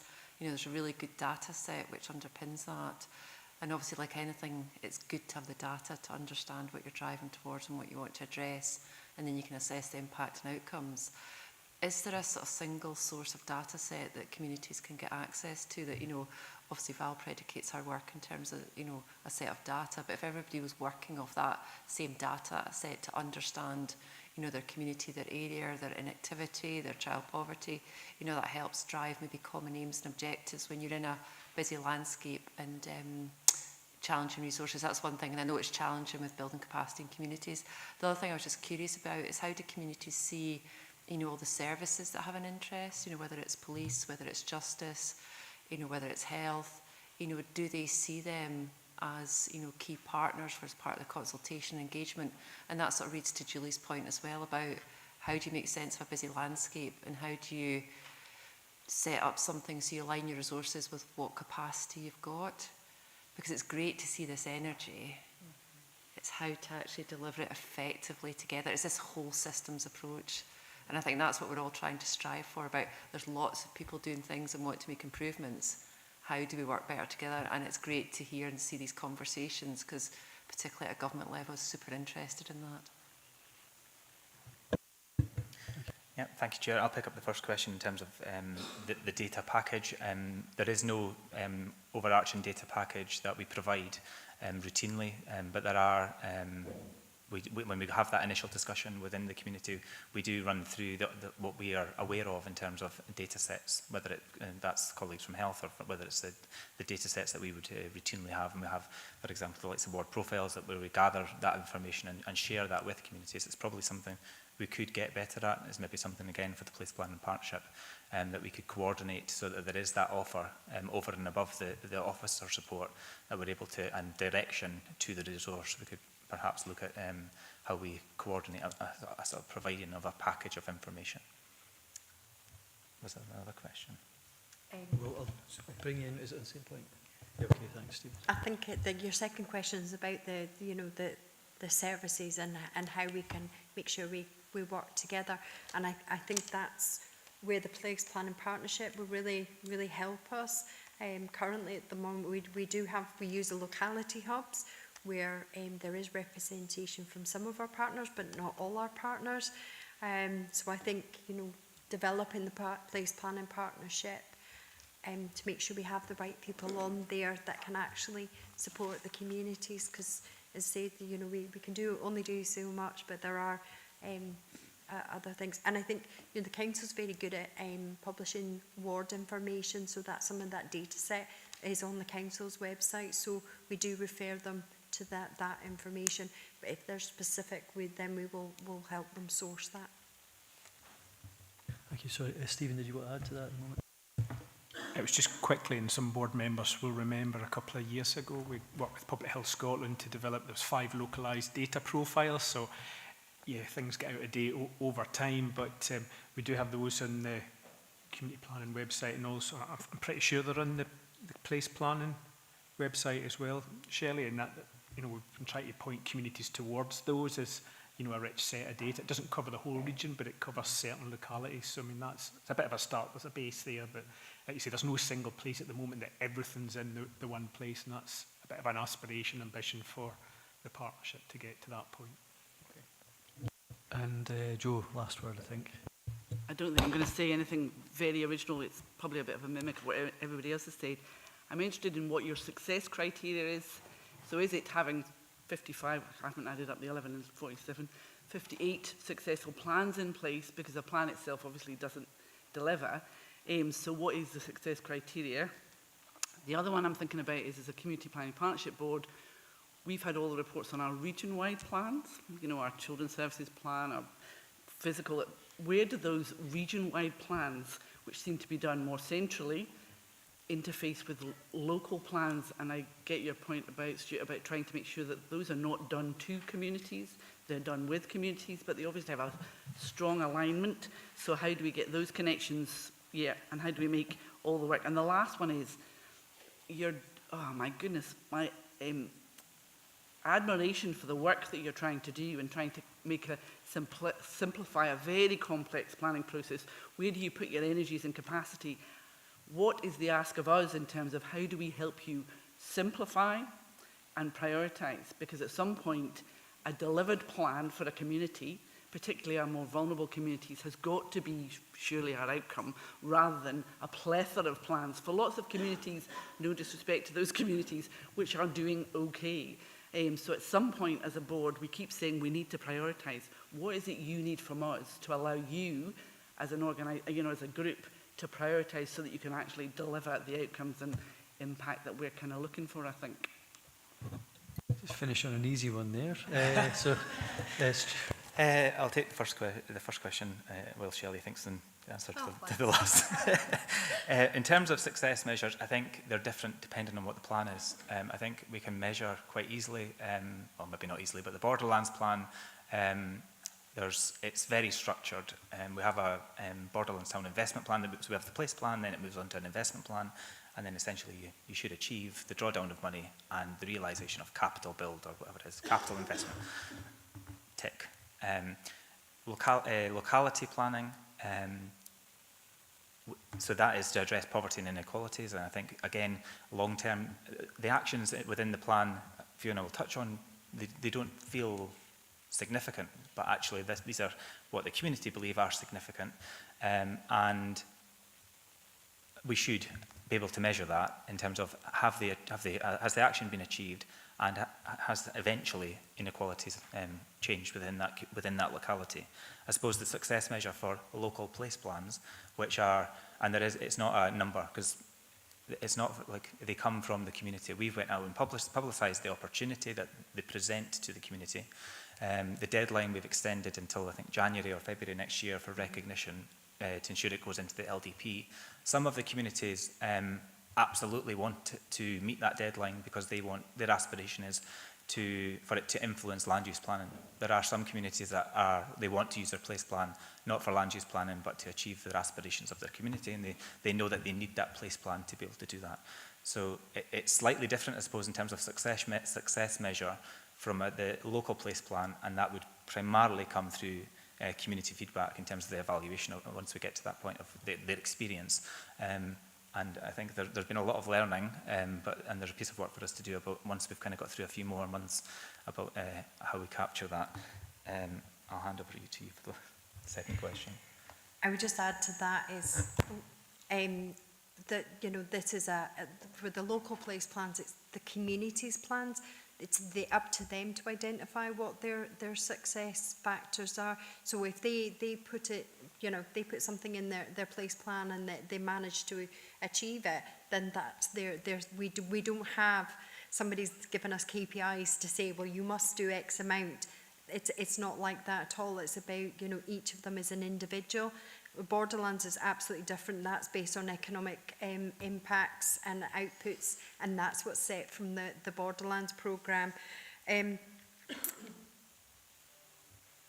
terms of being I'm actually looking at a piece of work just now of the LPPs that have been registered to sort of actually go through and see where the common themes are. So I think that's really going to be a useful piece of work for us to kind of say, well, this is a common theme, and it's in this particular area, all these plans are either in the east of the region or the west of the region. So we are doing, there's only, for local place plans, there's only 6 that are registered that are not Borderlands. So the Borderlands we've kind of taken out of it because it's slightly different. But we are starting to look at that, and as we get more plans in, we'll look at that. And I think that, for me, is going to be really useful to bring to the planning partnership to see, here's some common themes. What can we do to actually sort of support that? So it's a wee while away yet, because I think we need a few more to be registered.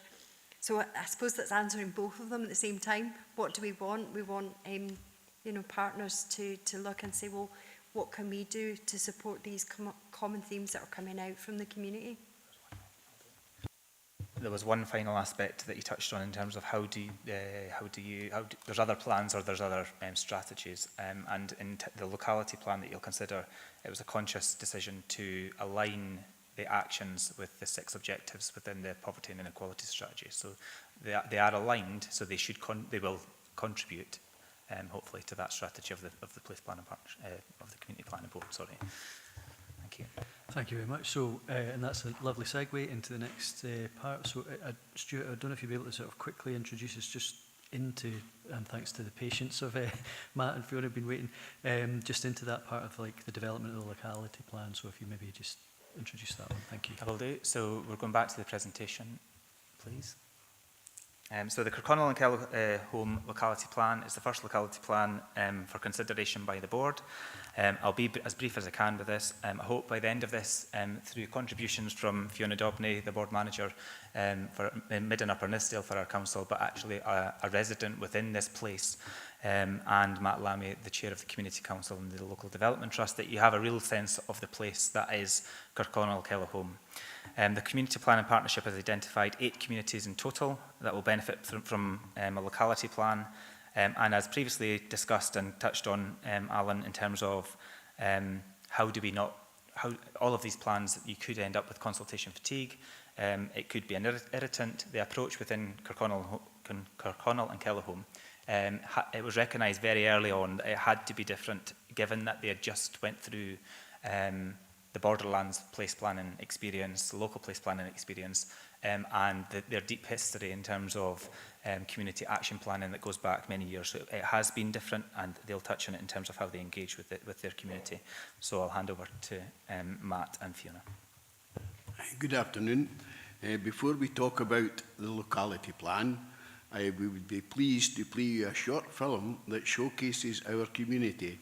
In the film, we hope you get a sense of our place, our ambition, and our opportunities for the future with our major employer, Brown's Food Group. I'm Jim Cooper. I'm a Development Officer for Kirkconnell and Kelhome Development Trust. Kirkconnell and Kelhome is a former mining community on the edge of Dumfries and Galloway. Has its challenges, just like everywhere else. But people are great, and there's a fantastic sense of community here. Our place plan was done 2023. We've got a real can-do attitude around here, and to make things happen and bring about change, which has achieved quite a lot previously. So when we were approached about the place plan to participate in the Borderlands project, it was really an open door for us, and more recently we've been involved in the locality plan, again for the benefit of the community. We've been supported by a fantastic range of organisations, including the Dumfries and Galloway Council, especially thriving communities and the economy and environment, and not forgetting the employability and skill service, all helping to get our plans right, which has been great. We've involved local people throughout. Their voice and their ideas have been at the heart of what we're doing, and I'm really optimistic for what the future is going to bring us here. I'm Kirsty Littlejohn. I'm the Project Assistant for Kirkconnell and Kelhome Development Trust. Hillview is a great asset to the community. It's the home for KKDT. We've got the Employability Hub, and we've recently opened the Community Cafe. We just had the first one last week, which was a great success. We had 7 volunteers with local people, and we had 18 customers, which was great for the first week. I'm hoping that it continues and just grows through time. Yeah, I'm Lee Godfrey. I'm a Managing Director of Brown Brothers, which is part of the Brown's Food Group. Brown Brothers is a cooked meat factory, effectively. It's located in the north of Dumfriesshire, and we take in raw materials, beef, pork, chicken, turkey, lamb, and we add value to them. So we brine them, process them, cook them, and then we slice them up into packs for retail or food service or sandwich manufacturing. We've been here since 1994, so 31 years, yeah. We've got a rolling around 470. We've peaked at 520 and but around about 470 at the moment. About 30% local, as in Kelhome, Kirkconnell, and around about 70%, that come from as far wide as Glasgow. We've got some management that come from Edinburgh, Dumfries. There's lots of staff come across from Biggar, which is where the business was founded originally back in the 80s. Staffing's always been the challenge for us in Kelhome and Kirkconnell, simply because of the the scale of the operation, the growth we've had to try and keep up with that. So we've spent a lot of time working with local initiatives to bring staff in. More latterly, since COVID, the challenges have really pushed to an absenteeism level of between 8 and 10%. It is a challenge to keep people coming to the work all the time. But yeah, I think everybody's suffering the similar challenges in the industry. Okay, so we bought the factory in the 90s, and we've had 6 levels of extension since we bought it. So we started off with 10 staff, we've now got nearly 500, as we said. And since then we have had 6 extensions, and those extensions have delivered year on year for growth, and we have just finished a 56,000 square foot extension, which was our biggest expansion in the group, actually, with all the other businesses we have in the group. And what that has done is it's secured the future of the business as one of the best manufacturers of cooked meats, not in Scotland but in the wider UK, if not in Europe, actually. So yeah, our aspiration is to continue growing, to continue to employ people, and yeah, hopefully the journey will continue.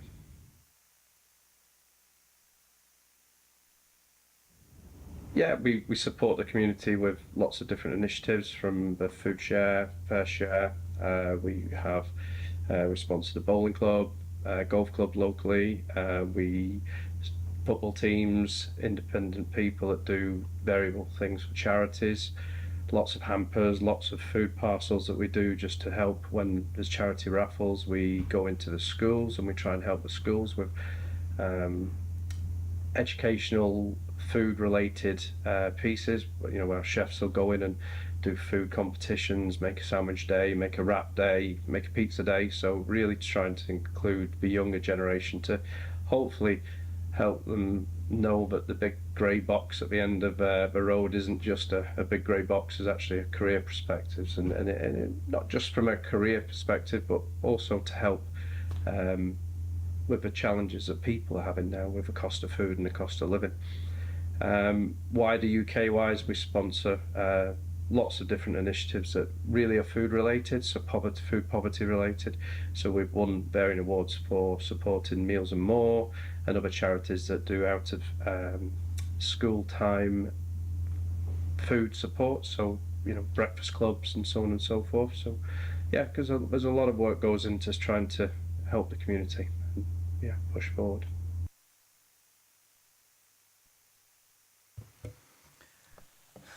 Hi everyone, my name's Fiona, as previously been said. All of this work in relation to where we are now is grounded in the fact that this community has previously been engaged in developing community action plans, one which covered from 2014 to 19, and a lot was achieved. Much of the progress can be attributed to the local community. They've worked tirelessly. Local community groups, voluntary groups right across the board have raised and secured funding to deliver better services and facilities for the local community. And Stuart also touched on their updated action plan, which was launched just before lockdown, and that used the Place Standards tool, and it was a really effective method of engagement as well. I'll hand you on to Matt. Aye, for us, consulting our community is not new. We've been doing this for years. We've had a lot of success over the years working on plans, projects that local people wanted. We want to make a difference in our community and for our people to be able to enjoy living here. Our community has changed massively from what it once was, and it's difficult. The industry, which was coal mining, provided the reason to build the community is long gone. And today, no one would choose to build a community on the northernmost fringes of Dumfries and Galloway. But we are where we are, and local people are very passionate about making the most of our community.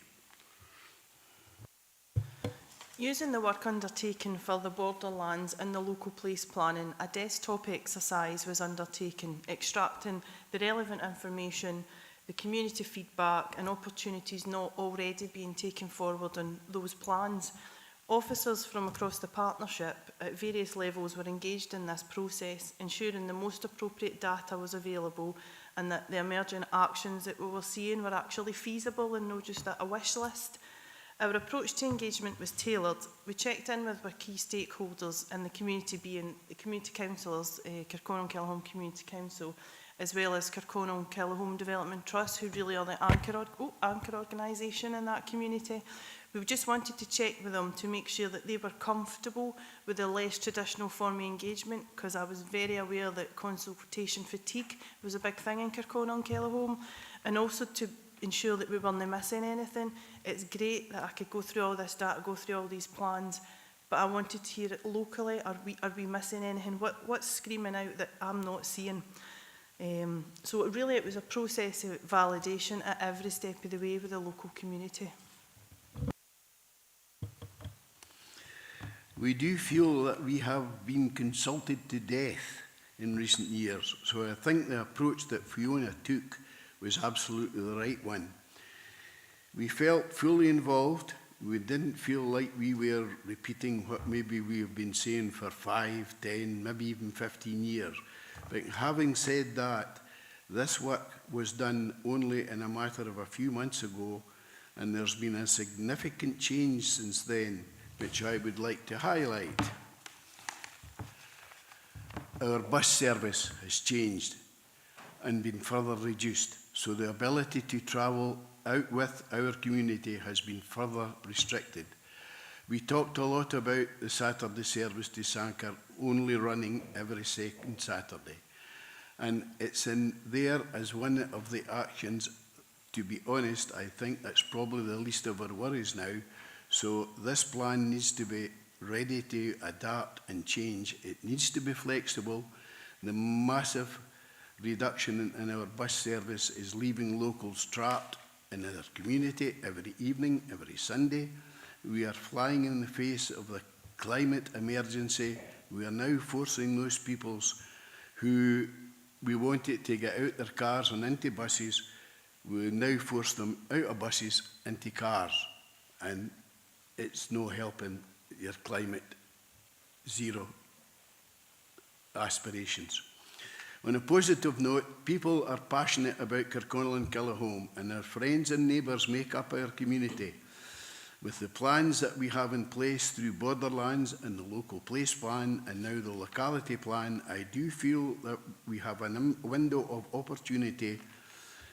One thing I would like to point out is that we have been very patient in Kirkconnell, working very hard with Borderlands projects. However, we are now 5 years into the project and we haven't seen any money yet. It does concern me.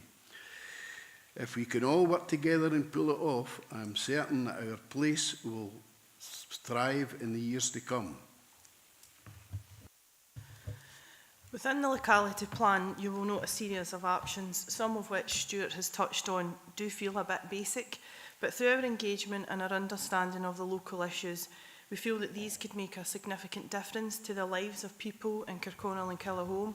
Yep, they are very small, but they would have a really big impact. There's been a lot of learning across the place initiatives within Kirkconnell and Kellerholm, so we'd now be happy to open up for a few minutes discussion before we go ahead and approve the Kirkconnell and Kellerholm locality plan.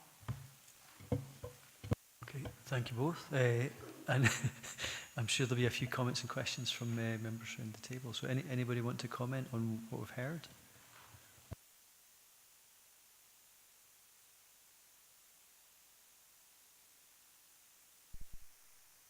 Okay, I mean, it seems like there's probably lessons to learn from, I mean, death by consultation is a sort of cruel and unusual punishment, I think, but presumably with the support of your ward officer, you've actually found a way to maybe maximise the knowledge that's there already and make it as community friendly as possible, and that's probably something that we do need to take on board given the conversation we had in the last item in terms of the plethora of plans. But I don't know if anybody wants to come in at this point, but Alan? Yeah, thanks. This is an awkward seat for me to be sitting in. I feel as if I need to hold it. Thank you very much. There's a lot in the plan. I think there's rather than being basic, I would probably call them some fundamentals that the community would just like to see. I'm interested in the point around transport, not that I want to lead us on to talk about buses, but much more about the wider concept of connectivity. Earlier on we talked about the importance of being able to move around the region for choice. So in things like cost of food, and you can develop things locally, but actually there should be choice for people to move around. And it's just one of the examples, I think, that comes across a few of the themes that are included in the plan. To your point, what would help, that's my next thing, bring the plan alive in terms of the resources that need to go in for the local community to realise is there's some activity, I think, in here around things the community needs to do. The vast majority needs some kind of joined up investment, I would suggest, overall. And where are we, I'm not sure who to direct the question to, but where are we in terms of identifying what resources are needed in terms of delivering the plan? When the actions were all agreed on, they were all agreed with whoever's a delivery partner. So we made sure that nothing was printed in there without the delivery partner being able to actually step up to the plate and offer whatever it is that's within the plan, as well as a realisation for some departments in the council that, oh, this, I don't have to do what's been agreed at committee. This gives me an opportunity to do something different in a different community. So there's a bit of realisation that this will allow, say education for example, to do something different in Sanker Academy, which is a feeder secondary, that they're not doing in other communities. So it's a bit of realisation that that's something that could be done. And I think in terms of travel does run through it. It's an isolated location. I'm not going to get into the bus debate, but the bus network's shattered. You can't go anywhere if you live in Kirkconnell after 5 o'clock at night on a bus. You can't go anywhere on a Sunday. But we're really fortunate that Kirkconnell has a train line, but the service is so infrequent. And if you're in a wheelchair or have a buggy, if you're heading south, you'll need to go to New Cumnock or Sanker to get the train station, because the bridge is not accessible, and the new bridge that they're putting in is not going to be accessible either. So it's things like that you think make it an accessible bridge. To me, the platform looks long enough. I'm not an engineer, but why would you not do that to make such a significant difference to people who walk or who wheel? Yeah, do you want to come back? If I can just come back, and I'm conscious of time, but I suppose the interesting maybe a conversation we can take offline is around, I'm thinking about the role we might play in terms of coordinating some third sector, both in terms of investment that could come in for some joint action work, and also the work that we're leading on community transport, for example. And is there something we can perhaps maybe use this plan to test out that says how can we help bring together some of that community action and community investment might be needed? So that was my train of thought for my question. So maybe if we can take that offline to have that conversation, I'd be interested. That would be really welcome, and I know something probably both the Development Trust and Community Council would be really interested in. We've got a really good community transport up there, as you'll know, in Kirkconnell and Kellerholm Development Trust, but they're actually trying to help with the healthy food choices that you were mentioning earlier, and they're running buses to Cumnock every other month now because it's so popular, so people can have a choice of fresh, healthy, low-cost foods with us. Because if you're trying to buy them locally, you're not getting them. I tried to get a baked potato the other day and couldn't get a baked potato in Kirkconnell. So, could get chips though. Thank you. And Valerie. Yeah, thanks very much. And I think given the complexity of all the plans that are there, and as you say, they kind of overlay on them, I think you've done a really great job at trying to pitch them at the right level and what matters to the community. And I think it's how we all as partners really get behind that and look to see what we can do in those spaces that we've all committed to. And some of it is going to be about looking at how things are done differently. I think the resources issue has become really challenging environment for everybody around the table. It's certainly also a very challenging environment for the people that live there as well. And I think the whole point of the locality plan is that it's to tackle the inequality and to support communities exactly like Kirkconnell and Kellerholm. So I think it's that model that you've taken forward has been right for that area, but conscious that might, and we'll maybe come on to that, might not be the process for other areas as well, because you're maybe at a different starting point. But it's been really great to hear your story and things today and coming. Thank you. Thank you. So just on the Borderlands funding, so I was at a recent Borderlands meeting where, and I think this is where the stage it's at, so the money's there, I think now, and there's a next stage of the process, which is to actually have those projects that draw down the funding. I think that's right, but maybe think, Shelley, you might want to come in on that specific point, if that's okay. So yes, the Kirkconnell and Kelholm has got their town investment plan approved, which means that the money is then ring-fenced for the projects. What we're doing now is working with KKDT on a number of projects and the Heritage Society on a number of projects, but they have to be to a certain level before we can actually put in the funding business cases. So they have to be at REBA stage 3. So we're developing and we're working with the community to develop those up. But we are hopeful that we'll have some business cases going at least in next financial year, because it just takes time to do the development work on these capital projects. But Kirkconnell and Kelholm is actually ahead of the game in terms of the other areas. So. So just on the travel things, I do want to touch on the bus bit a little bit. I do notice in the appendix, we've got responsible partners, and I've been learning quite a lot about how buses work in the region recently, but Swestrans is one of the partners that actually delivers some of the subsidised services, but it references DGC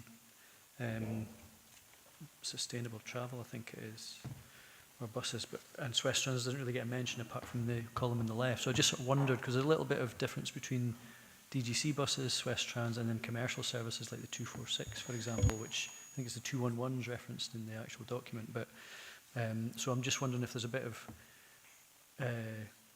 accuracy needed there, just about who the responsible partner is and how we best take that forward. And I think the offer of community transport, exploring those types of solutions, is very relevant as well. And that would sit more with Swestrans, I think, and the other partners that can contribute to that. So, but beyond that, obviously, it's a very meritable plan. So I'm just wondering if that's feedback that can be taken on board. Yep, absolutely. It's Swestrans that fund the 221 currently.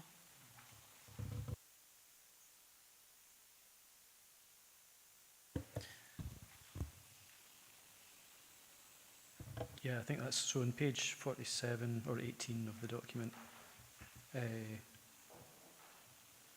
just says DGC Sustainable Travel. So it's maybe just making sure it says Swestrans if that's what it is. Thank you. Okay, so I think that sort of takes us on to the next part, which is really to, I suppose, approve the plan. I'm not sure if there's any, we probably don't have time for any other discussion, Stuart, is that right? So. Yeah, I think what we could do, I mean, those questions, we've picked up, there's a lot of feedback from board members that link to the plan in terms of improvement, and I think there's a role for the senior leadership team to get into a wee bit more of the detail of that, and certainly Stuart and colleagues have attended, I think, each of the last few meetings just to explore that. We have a meeting coming up at the end of October, so maybe through Valerie as well, that's something we can maybe tie in there and explore in a bit more detail. I'm happy to add to that. There is, I don't know how much time we have left in terms of this section, but there is another slide in terms of discussion questions that we could probably go on to another 10, 20 minutes or even half an hour discussion about where we go next in terms of locality planning. I think recognition that we've done it differently to what we probably normally or would have been expected to do in terms of community engagement in Kirkconnell and Kelholm.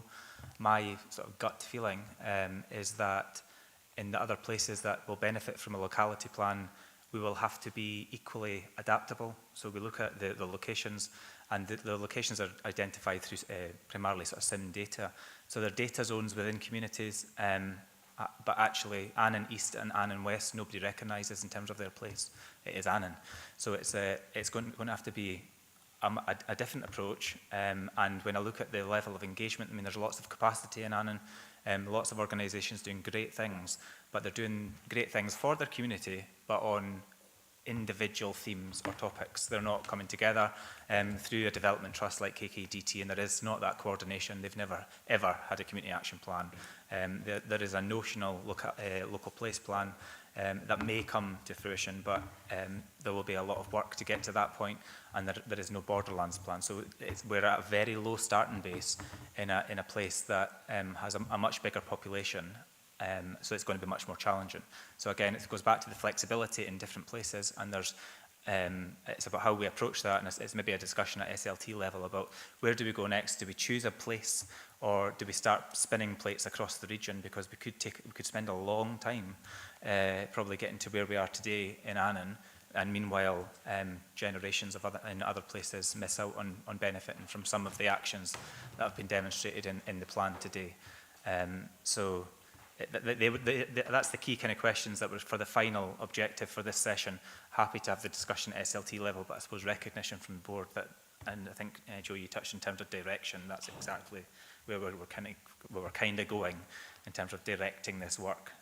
But I think there's got to be recognition that it wasn't easy in Kirkconnell and Kellohome, but it was because they had the data, they had the capacity, and they've been doing this since 2014. We've not got a plan in Annan. We can pull data, we can pull people, but there is obviously a resource implication to that. And then the question is, do we do it in Annan, or do we choose somewhere else, or do we work across the partnership, work through locality hubs and try and harness more resource at a locality level, so it's not maybe just the ward officer pulling in resources to try and get the plan over the line, that there is that sort of collective responsibility to deliver across the region. Thank you. Okay. Alan. Thanks, Chair. I think reflecting on the questions that are there, I think goes back to some of my first thoughts around the Place Planning Partnership.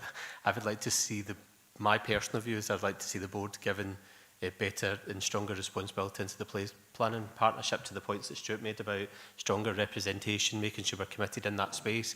I'm not entirely sure at a board level getting into the detail of local place would be particularly helpful, because we don't have that information.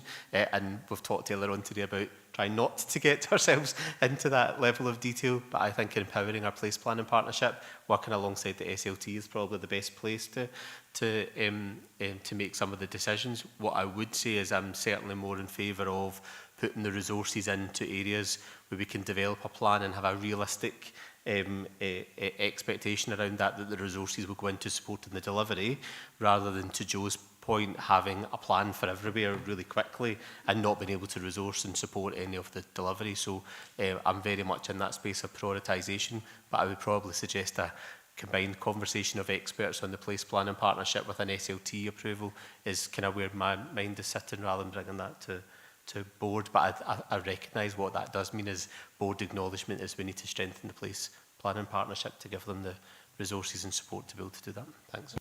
Okay. Thank you, Alan. Julie.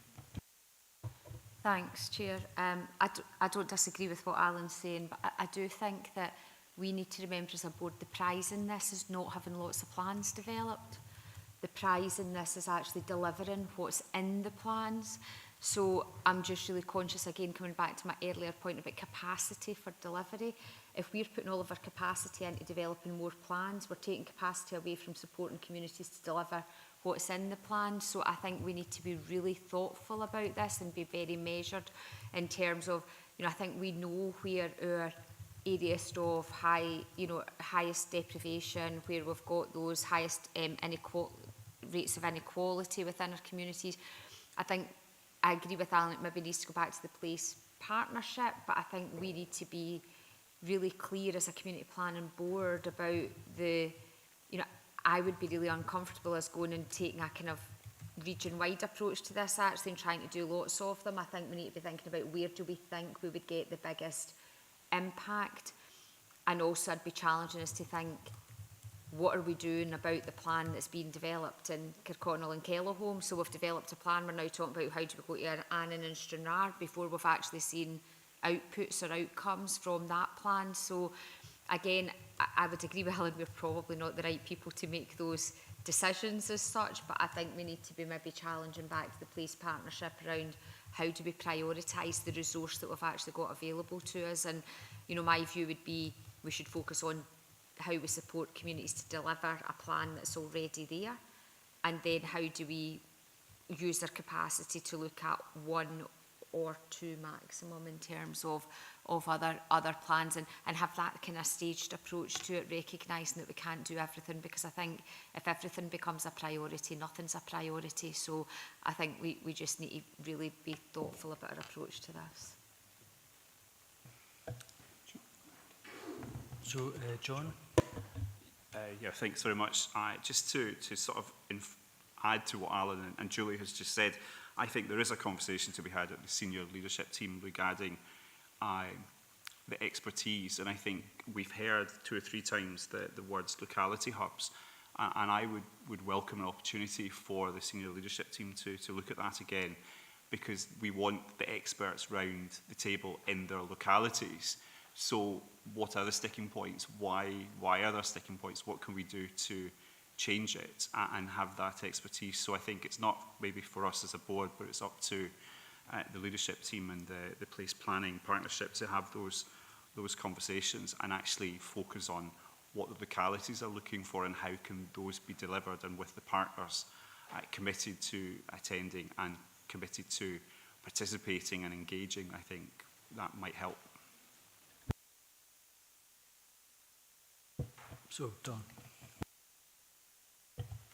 Thank you. I'm just reflecting on Julie's comments, and it does kind of speak to my earlier points around impact and outcome from all of these plans, and Joe's comments as well, because I know there's an intention to keep this moving in the development of plans, but I'm really thoughtful about pace around delivery and making an impact for the community that has invested so much time and energy in developing a multitude of plans to support them to achieve what they wish to achieve and what they think will make the biggest difference in their locality plan. And I'm conscious, I'm just looking through the actions, and we've got a number of partners who are, named in there. Are we confident we've got, as partners, the capacity to put to this delivery? And if not, how can we resolve that? And also, there's no indication of time scale. So when will we start to see impact and outcome from the Kirkconnell and Kellerholme plan? Because, and I go back to my the point I made around it might not make a difference. I know that's the place plans in terms of the LDP process, but we shouldn't be in the place of raising expectations and then not being able to support as partners the delivery. So I'm supportive of Julie, but I think, and I think Alan's right that the conversation there is with the place planning partnership with SLT to kind of navigate through that. So do we have the confidence that there's the commitment to deliver? Are we sure that we are, aligned with that as partners to deliver that? Are we clear about impact and what the community is looking to achieve and by when? Because, to pivot resource and capacity and attention to deliver these, will, for a number of organisations will require, some thought in terms of how to do that. So it's just the challenge really in terms of, are we ready to start to deliver this whilst at the same time bringing through the next in the pipeline? And I would be looking for the partnership to identify the priority areas, develop that pipeline, in terms of where next would be my thoughts. Thank you, Chair. So I think Joe and then Valerie. Just further on from everybody's points, and maybe I should know this, who reports to whom on this plan and who is responsible for delivering on it? What's the governance around it, so that we as a Community Planning Partnership Board are clear when we're getting reported on it's being delivered or there's blockages in it? And as Dawn has said, there's a lot of priorities in there. So at what point do people who were in the plan and partnerships have given commitment to deliver on those get the chance to say we can do that, we can do that, we can do that by this time, and we're confident that that's good, we're happy with that?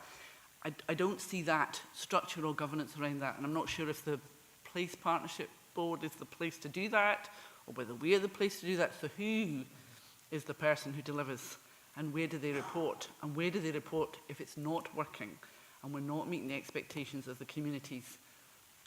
Yeah, so no, I think Stephen, sorry, I probably Stuart before, but do you want to come in on that? Because I did wonder about the reporting lines for the place plan and Yeah, partnership. no problem. Okay, so in terms of the Community Empowerment Act, there's two things. One is to produce the LOIP and the end of year report, which we've got coming up, but also to identify, it says locality plans, stroke plans, and it's up to us how many we want to have or not. But again, that would need to form an annual report back in terms of progress. So in terms of the model we've got, ultimately the board are responsible.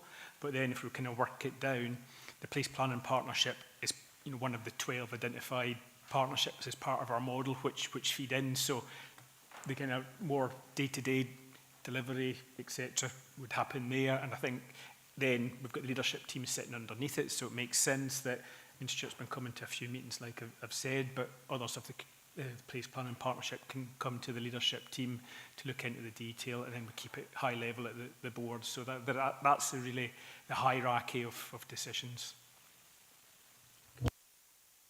So Valerie, yeah.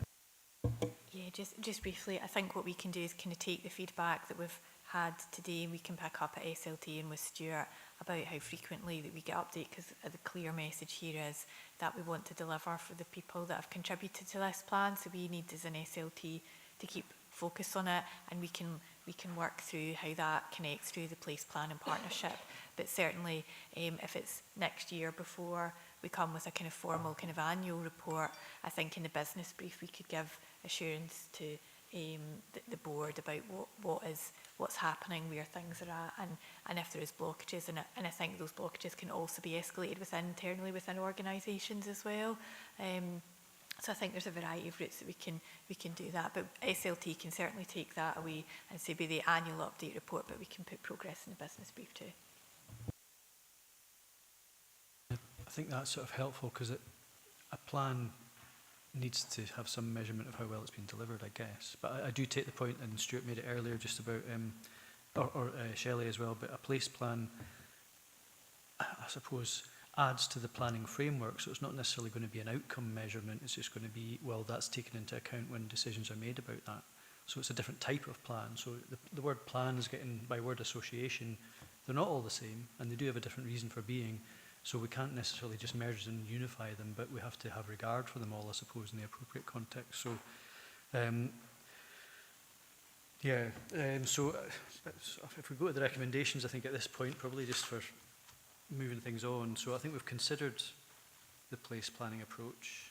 I think we've considered the process and community feedback from the developing the Kirkconnell-Kellerholm mechanical plan. I think effectively we're approving that as attached, but I think obviously there's a few comments about just progress, how we measure that, etc., because that's the bit that leads to the sort of impacts and outcome. And I'm very conscious as well that part of the history of this is there's been planning going on here since 2014. So, and like if I'm looking at the data which is attached to that, I'm thinking, well, what impact is that? Anyway, without even getting into that, but so there is something about how effective is the planning if it's not leading to outcomes, but that's where we want to get to, I suppose. So if we're happy to approve that as a board with those details, yeah, okay, thank you. And then in terms of agreeing how we can co-create, I don't know if we can do that today, but I think we can agree that there's a place we can take that forward to have those discussions, and that seems to be around the SLT and whatever that structure is in terms of the place planning partnership. But use of the locality hubs. Yes, absolutely, and I'm just conscious that housing maybe weren't necessarily on that list, but housing stakeholders may want to be part of that too, if that's appropriate. So if we're comfortable to agree in that sense for today, would that be fair? Just looking around, okay, and then we've got a thumbs up from Alex online. Thank you, Alex. And then we've got how we strengthen the role of the place planning partnership, and I think that maybe forms part of the same conversation, but I think we're recognising here today that that does need to be firmer maybe about how it works and measures progress, but there's clearly quite a lot of complexity about how we compare plans even, because they're not the same, and but they do relate to each other, and they do relate to place, which seems to be the central theme for each of them, but there's different partners will be involved in different delivery parts of that. So I don't know if that's it's maybe a bit of a fudge, but it's really just to get us past on to the next item, I guess. But are we happy to agree that on that basis for today, so that we can at least continue the conversation in the right place? Okay, that's grand. Thank you very much. And thank you, Stuart, for your input there. So I think we now have a guest speaker. So, so thank you for your patience. So this will just be a presentation. We don't have a paper set for this. So let me just get my relevant bit here.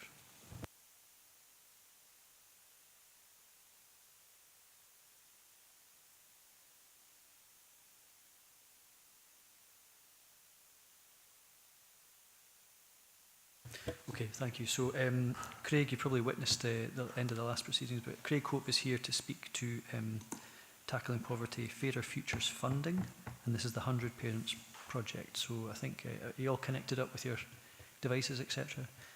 Brilliant, perfect. So over to you. Thank you, Chair. Yep, Craig Hope, Team Leader for Employability Skills and Partnerships within the Council. I'm here today to update partners on the 100 Parents project, funded through the Scottish Government's Fairer Futures initiative. So the project is early in its inception, but has the long-term goal to deliver systematic change in the way that public services support parents and families out of poverty. The support of community planning partners is critical to ensuring the success of the project through strategic place-based leadership. So as such, the purpose of this presentation today and subsequent discussion is to explore the potential for the 100 Parent project as an opportunity for community planning partnership partners to work differently through a place-based approach. The Fairer Futures framework has its foundation in Best Start, Bright Futures policy. The idea is to build more integrated responsive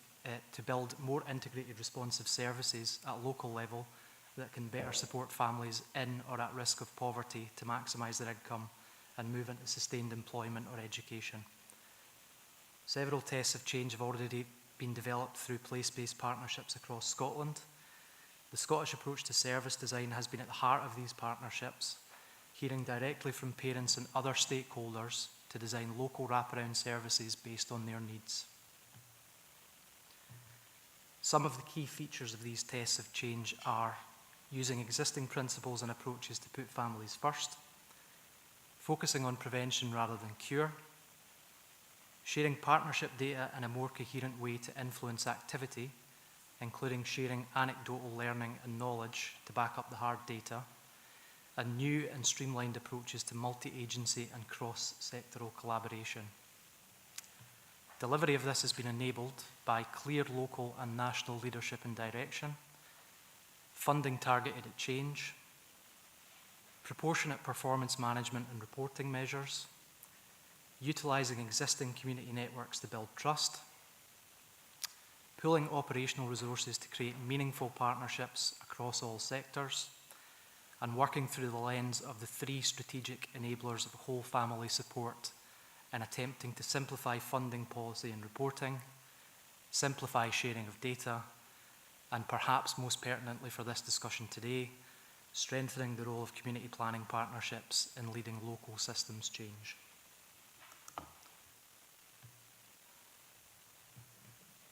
The original pioneers for Fairer Futures were Dundee, Glasgow and Clackmannanshire local authority areas, with Dundee and Glasgow each developing child poverty pathfinder projects and Clackmannanshire developing a family wellbeing partnership. These initial approaches have been focused on supporting public service reform to tackle child poverty, testing new ways of working in collaboration with local authorities and third sector partners, providing holistic support to families in the place and at the time that they need it. The expansion of Fairer Futures has also seen new partnerships begin earlier this year in North and East Ayrshire, Perth and Kinross, Inverclyde and Aberdeen City. So it's a path that's been well walked.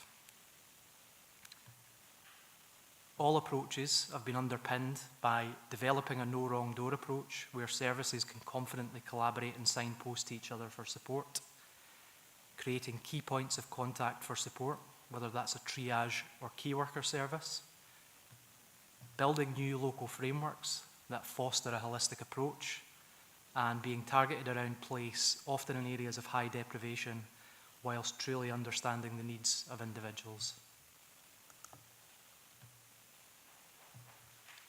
The existing Fairer Futures Pathfinders are currently undergoing a substantial and multi-layered evaluation process, and although detailed statistical data hasn't yet been published, some positive themes have started to emerge. Broadly, so far the findings have shown that delivery has met the needs of the places and people they're designed to support, with new tailored interventions being delivered in each location. Local people, including parents of families at risk of poverty, have successfully collaborated with public and third sector partners, as well as schools and health services to inform these interventions.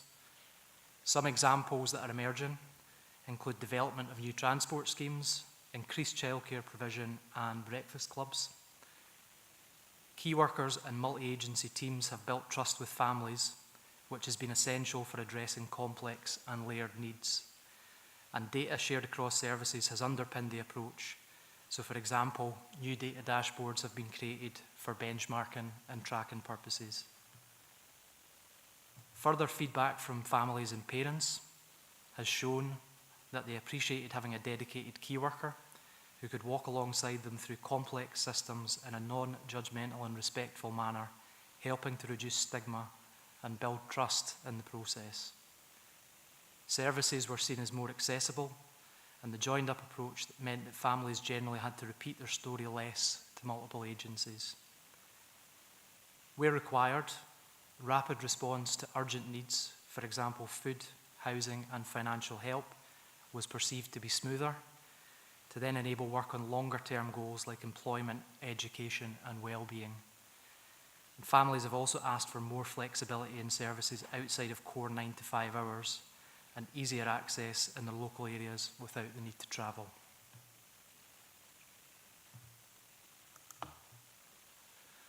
So these findings have directly influenced the blueprint for Dumfries and Galloway's own Fairer Futures initiative, the 100 Parents Project. The latest published statistics show that the rate of child poverty in Dumfries and Galloway is 22.7%. That equates to 5,672 children and young people living in poverty in the region. This is a reduction of 4.2% on the previous year's data, but there's still some way to go to achieve the actions set out in the local Child Poverty Action Plan. For example, there are some real challenges around improving health outcomes for those experiencing poverty in the early years. Fairer Futures can have a real impact in reducing some of these drivers of child poverty. The 100 Parents Project will look to achieve this by focusing on 4 priority areas. Improve health and well-being by engaging and empowering communities in the areas of our region which experience the greatest negative impacts, to identify, co-design and test community-led solutions to improve local services. Focus on work and skills, supporting parents to progress through volunteering, community engagement roles, and onwards towards work, including sustainment and progression in work. Tackling poverty through collective approaches where partners deliver services in a flexible and responsive way, which meets community needs and aspirations, and with the voice of lived experience informing systematic changes in the approach. And improving the availability and understanding of data, which will support and evaluate tests of change for improvement. From a practical perspective, the aim is to support 100 families to move out of poverty through key workers supported and user-led approaches. This will be achieved by working with a lived experience panel and reference group to co-produce an innovative whole family support approach to tackling child poverty. Additional strands will include one-to-one key worker support through a whole family approach, complemented by wraparound support from other local services. Developing a no wrong door approach across those services to ensure confident and smooth signposting and collaboration. A place-based focus on critical neighbourhoods, which include Lochside, Lincluden, Stranraer West, Stranraer East, Dumfries Central, Annan East, Annan West, Upper Nithsdale, Locker Briggs and Somerville, and with work underpinned by the previously mentioned lived experience panel, which will have region-wide representation. Fundamental to the project's success is that partners recognise that the child poverty targets are critical and they commit their organisations to working together to tackle this.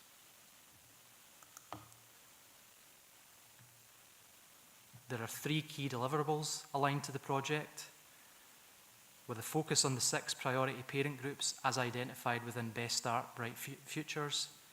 Dedicated parent key workers will work intensively with 100 parents and families who have self-selected their inclusion in the programme, measuring not only hard outcomes, for example jobs and education, but also distance travelled, progression and wider well-being, independence and quality of life impacts, and benchmarking work with other areas and projects and learning in real time how to improve delivery.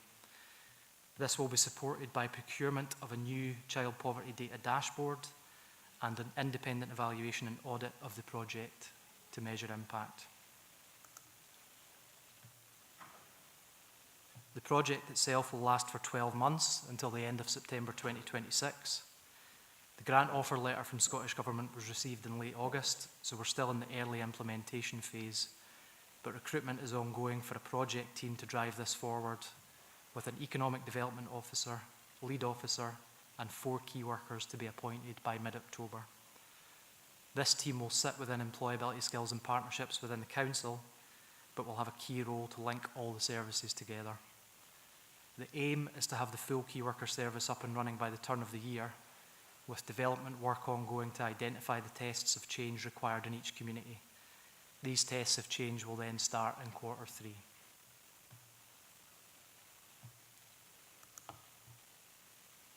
I'd like to highlight that Community Planning Partnership SLT have agreed to oversee from a governance perspective, receiving regular reports and updates as things progress. They have agreed to support with troubleshooting around systematic barriers in order to safeguard the impact of the project. So finally, we would like to encourage some discussion from partners on the 3 key areas outlined here in relation to the objective I set out at the beginning of the presentation, which is to explore the potential for the 100 Parents project as an opportunity for community planning partners to work differently through a place-based approach. So, Chair, if it's okay to open up to the floor with regards to those questions for partners. Thank you, Craig. So, over to board members, I guess. Any questions for Craig on what they've just seen? Claire? Well, I just want to say well done for securing the partnership and getting the monies, because it's really good, and it's really good to see Dumfries and Galloway accessing that, as you'll know, so well done. As part of my day job away from the police director role, obviously key focus on activity and employability, so I know firsthand how really important these opportunities are and about making sure it's connected, particularly around parents and the child poverty agenda. In terms of that sort of wider aspect, in terms of, you know, I sit on the other Fairer Future Partnership Board, so actively involved with those and getting an insight. So I would strongly encourage you to engage with those, because there's a lot of good learning out of that. Some of it will be relevant, some of it won't, but there's certainly a lot of good conversations to be had, connecting them with the Marmot work as well, and some of the work you're seeing there. It's, you know, it's all linked. It's about systems, it's about approach in terms of doing things differently. I think the other things that we're exploring, which I know you're very active on in this region, is around, you know, what are the other key contributors. You've got that nice sort of education, skills, employability. What we're finding elsewhere is, so things like the Social Security Scotland, that benefit side of it all. I know you've got a really good background as well and connection that you bring to the role as well, so I'm sure you're capitalising on that. And again, really keen to see learning on it. And I guess the other items are around transport, which I spoke about today, but also childcare as well. I think it's another key component part. So when we're starting to look at it and say, what is the offering for parents in terms of how do services work differently, those are sort of the key sort of 5 areas, because it is a very complex landscape, and most people that present have got quite a number of different policy interventions that they would benefit from health and other areas.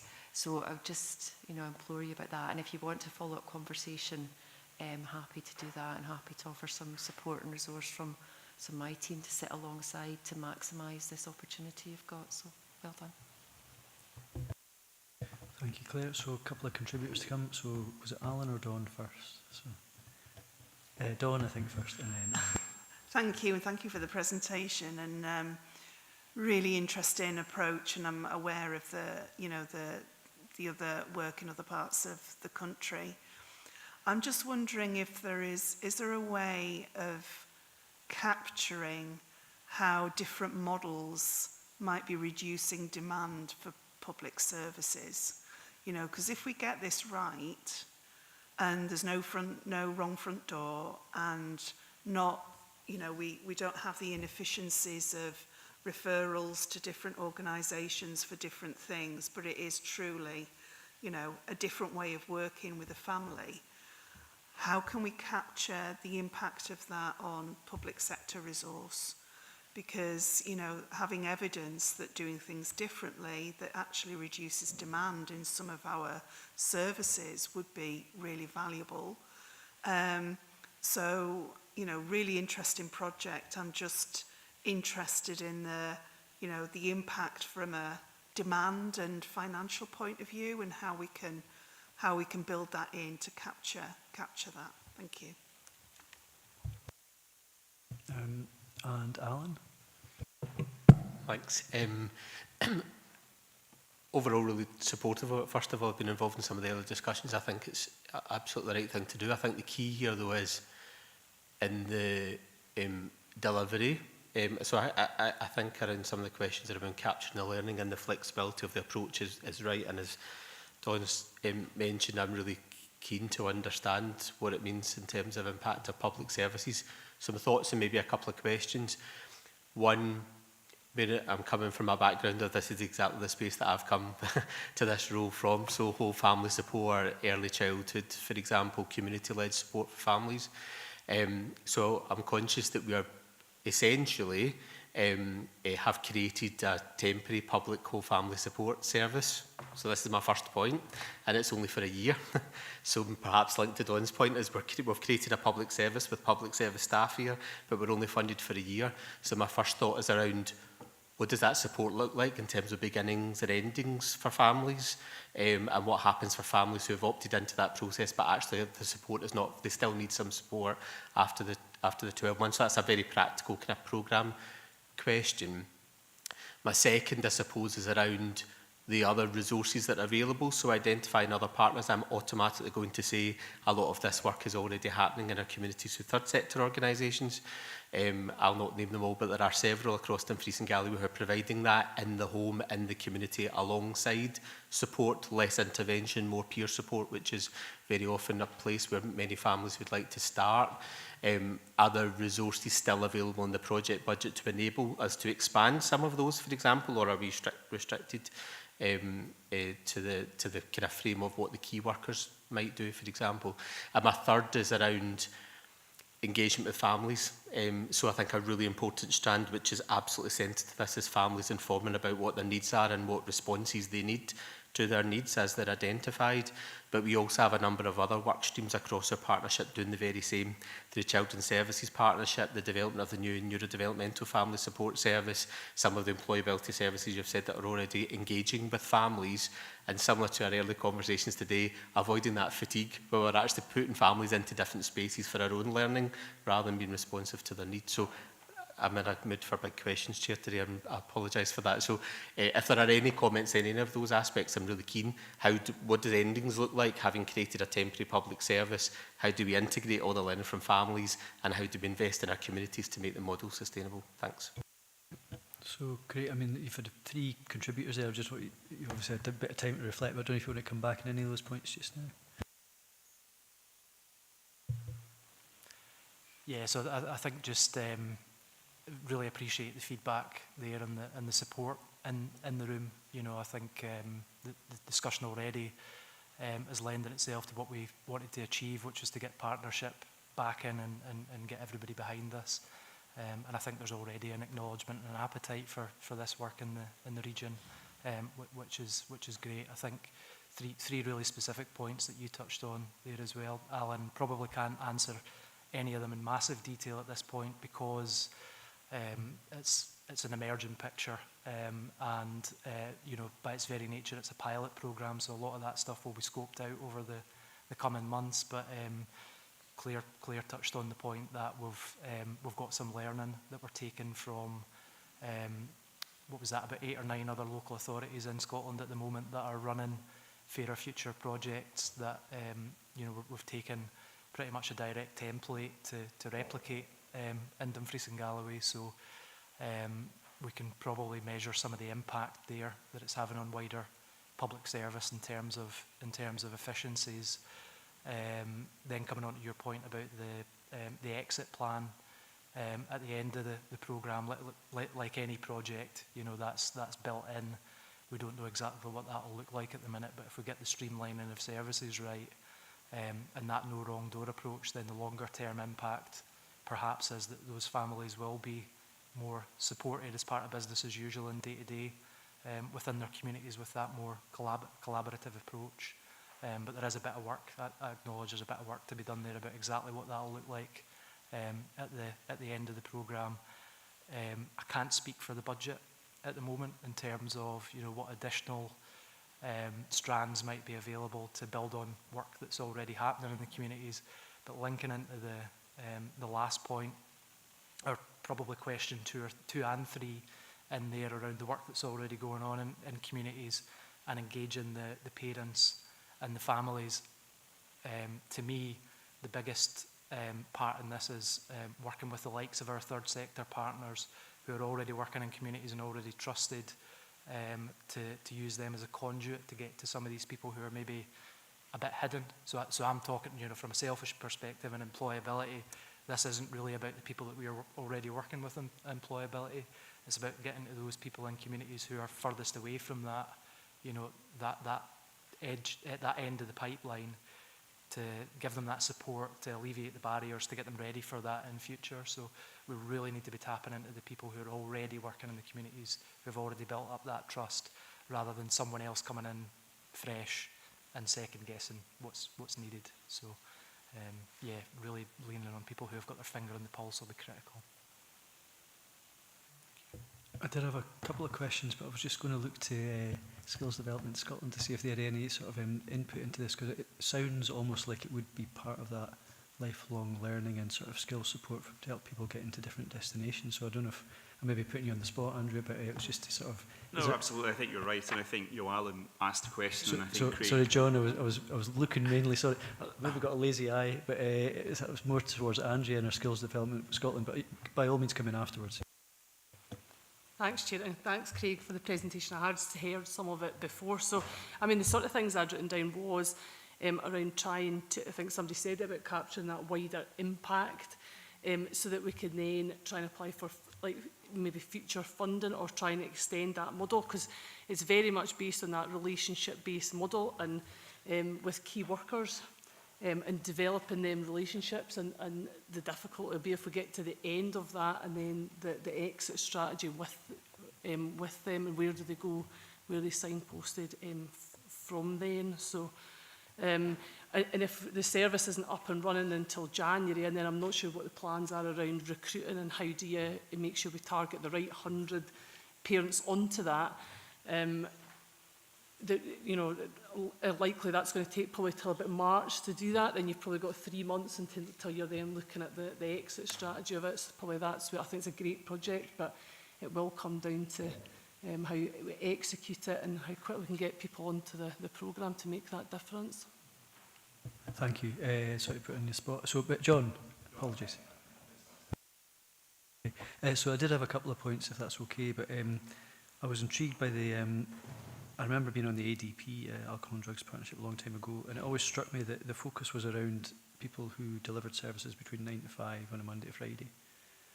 And I thought, it sounds like that's the sort of service that might need to operate out with that, you know, for various reasons. But so I'm interested in that kind of services should be available when people need them, but there's very much a very strong custom and practice about when people work in certain sectors as well. So I don't know how you address that.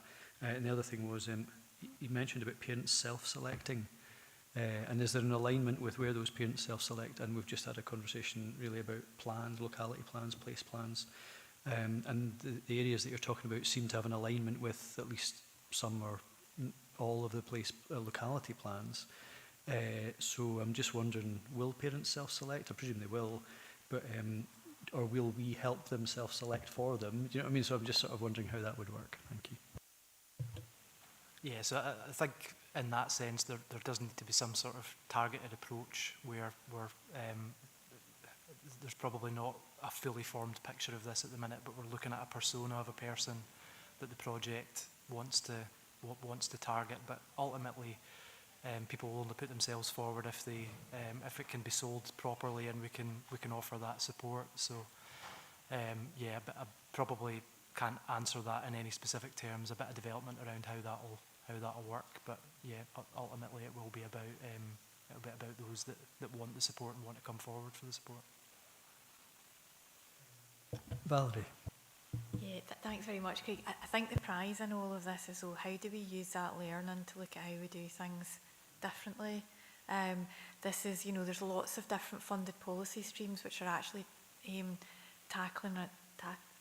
looking to work with the same population group. So there's a wee bit of crossover probably with whole family support with this.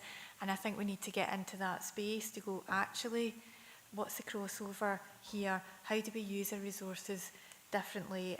What models are the right models? Alan's put in the right challenge there. Actually, should this funding actually be going into the third sector to develop this rather than going into the public? So I think there's that opportunity for learning, and I think, Claire, you've been involved in this and obviously hearing these conversations of what can sometimes feel like competing policy areas is something that I think we need to get into the space of, and was actively welcomed, I think, by the First Minister at the conference, Alan, that myself and Dawn went, where we were really trying to look at that kind of whole family support. So the prize in this is the learning and the conversations and the challenge that we actually need to have in terms of value add and what we can learn about how we need to do things differently. Because I don't think this can be another service that we put on. It's how do we actually kind of mainstream this approach and use our resources differently. So, Claire? I just want to come in that because I had a nice conversation because we followed up with the Youth Council on the child poverty the last meeting, and I had a meeting at the Oasis Centre, and it was really nice to just hear what's going on. Sorry. And they were talking about starting a programme for young mums after the October holidays and trying to reach 60 young mums across the region. And again, it's that classic example of joining up, isn't it? But that's where the prize is, absolutely. Sorry. No, thank you. And I think we'll get to a point where you'll probably be capturing some of the comments here just for the benefits of going forward. But it just put me in mind of this looks like something that could lead to how better do we mainstream this into the way of working. And I know as a council we've got a one council ideal, and I think we're working our way towards it. But when it works, it can work really well. And then sometimes we notice the bits when it doesn't work, and there's still a bit of work to do. But it does seem to be an alignment with that kind of principle of how best services can work when there's no wrong door, or it's a one council or one partnership approach, if you like. So that's a point very well made. So I'm just conscious what we're being asked, I suppose, to do here is, I suppose, support you. But Stephen, are you able to summarise some of the comments that we've heard today? Okay, thanks, Chair. So some of the main comments were the importance from learning from the partnerships that have been well established and sharing that learning that they offer from the Place Director in terms of our day-to-day employability role, but also linking in with Scottish Government and potential resource support. Considering the implications on future public sector resource and reducing demand and the scope of the project. The implications for families who still require support after the funding ends and where they might go, or the support that needs to be still continued. Trying to align with the other national policy streams and the overlap there to make sure we're making best use of those resources. The point you made, Chair, about the service coverage as well, and not just 9 to 5, etc. And how do we target the right 100 parents, and just the kind of model and information sharing to get to that point. And just finishing off with just reinforcing the one partnership approach. Yeah, thank you. Yeah. Thank you. So hope that's helpful, Craig, but thank you very much for the presentation. And I'm sure, and if I was just going to ask as well, would it be possible to circulate that? Because obviously we didn't have it in our packs today, and it's there's a few of us, certainly myself, even seeing it and hearing it for the first time, so that'd be really helpful, Yeah. if that's possible. Absolutely, and thank you for your support. Thank you. So I think that takes us on then to the LOIP end of year report, and we've got, I think both Stephen and Valerie will help to speak to this. So over to you, Stephen. Okay, thanks, Chair. So this has very much been a joint piece of work. It's been ongoing for some time. It's been a bit of a labour of love, quite challenging work to move in a different direction with this report, and we know it's not where we ideally maybe want to be, but it's a step in the right direction. And it aims to focus on, and Dawn mentioned earlier on about the work of the strategic partnerships on the ground that form part of our community planning model. So it's brought in some of the key working strands from those strategic partnerships in terms of impact success stories, case studies, personal testimonies to try and bring that to life, and also a little bit of a story of where the board and what the board's achieved over the last 12 months as well. The appendix is a list of really nationally available indicators that were marked back to the LOIP outcomes, and again Public Health Scotland have helped with that, but other data experts as well. Again, it's been tricky just due to data sources, and you'll see in the report that there's some data resources that don't have official accreditation and have had that temporarily removed. So we've taken that into account as well and tried to colour code it. It was a model that Aberdeenshire used in terms of really ragging the indicators and showing if the trend's positive, negative, etc. And where possible, we've tried to build in some quantifiable information based on other data experts who've helped. So we feel it's going in the right direction. We'd welcome feedback.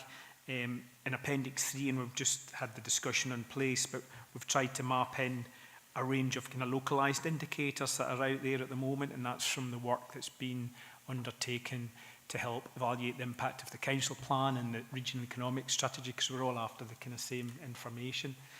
And we've mapped some of those available indicators against the national place and well-being outcomes just to see how they look. But there's lots of them, so we really would want to maybe refine them, take some feedback. Do we want to try and integrate some of those more localised place-based as well as the national indicators going forward? And obviously, if it gets approved, it still needs a wee bit of work in terms of polishing up on the presentation of the document itself. Thank you. Thanks, Stephen and Valerie. Do you want to come in at this point? Yeah, I suppose just to say that really, as building on what kind of Stephen said, we've tried to really theme it around the kind of key priority areas for the LOIP. It demonstrates a bit of a mixed picture, and one of the things from the improvement service was how's the board kind of assured in terms of those longer term outcomes? Are we getting in the right direction of travel, and how can we demonstrate actually the work that our partnerships do? Point, Dawn, that you had raised, that we've got a lot of partnerships that are doing activity, and how do they contribute to that? So try to bring that through in the report as well. So hopefully, as I say, it's a journey as Stephen has outlined, but again, really welcome that feedback from board members. Does this give a better picture in terms of the activity that happens under our community planning structures? Give a bit more of that assurance in terms of that progress that's being made to those longer terms outcomes that we're seeking to achieve. So that's me. Thanks, Stephen. Okay, thanks, Valerie. So feedback on the report. Joe. I think it's great. I know how difficult it is to do this stuff and try and get a sense of all the data and all the stories and try and weave I wonder if we're brave enough to do a bit of evaluative work though, like a statement from the SLT saying we are confident that because of the data we've looked at, or we are worried about we have moved in a direction, but the forces coming against us have mitigated our impact, which I think is a legitimate thing to say. Sometimes we're definitely walking into a headwind that's slowing us down. So although we're working in the right direction, our ability to evidence impact can be mitigated by the other forces coming at us. So from a point of view of the people who've looked at all the data, your expert evaluative Because for us to try and evaluate all this is quite hard. So it's about, are you confident? Are you happy? Are you not happy? And a statement that says, we are very confident this area has, you know, we've done, so this, we do our activity, yep, great. Have we done it? Have we not done it? Have we not been able to do it? What impact is that activity? How do we know that it's made a difference? So some sort of evaluation at the top of a report, I think, would be helpful for us without holding you to massive account, but just, yeah. You see what I'm saying? Okay, so you want to respond to that one, Valerie? Yeah, and I think that's what we kind of tried to do a wee bit with the kind of high level summaries of the kind of each of the starts of it. But that's maybe something that we could look to develop in kind of further iterations of it. So, but that's really helpful feedback. Thank you.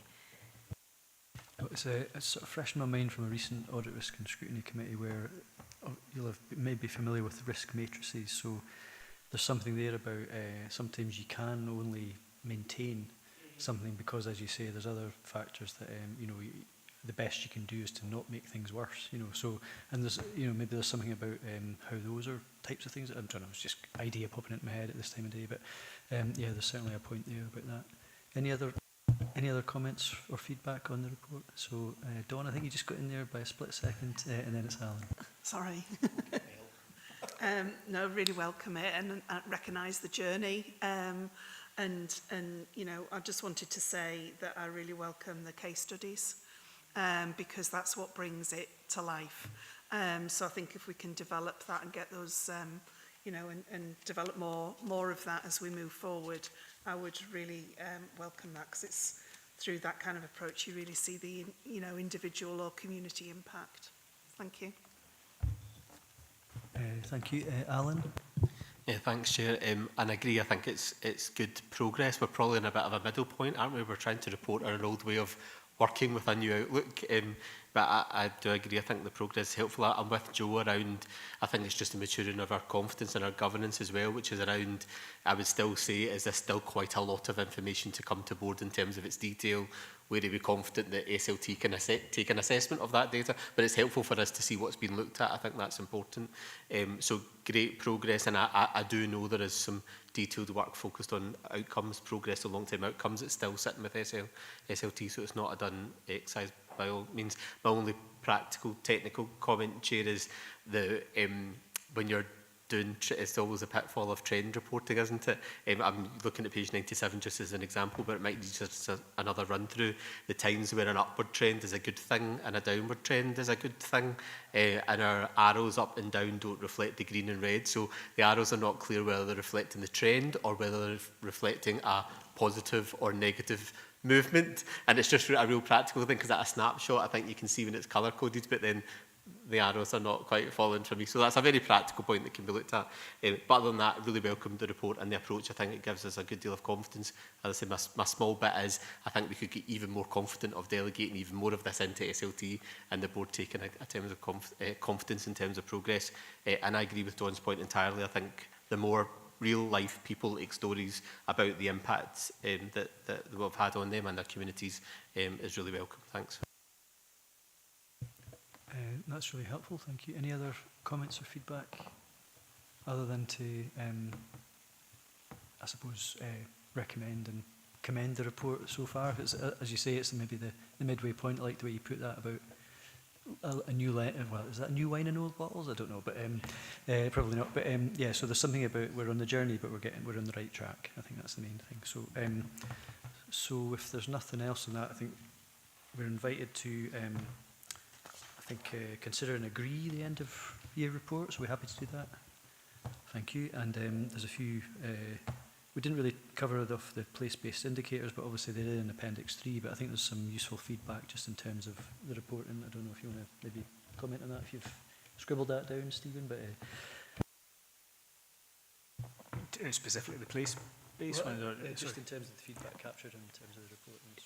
Yeah, no problem. Yeah, certainly in terms of Alan's last point, just to review the arrows, obviously, to make sure they make sense and tie in with the narrative.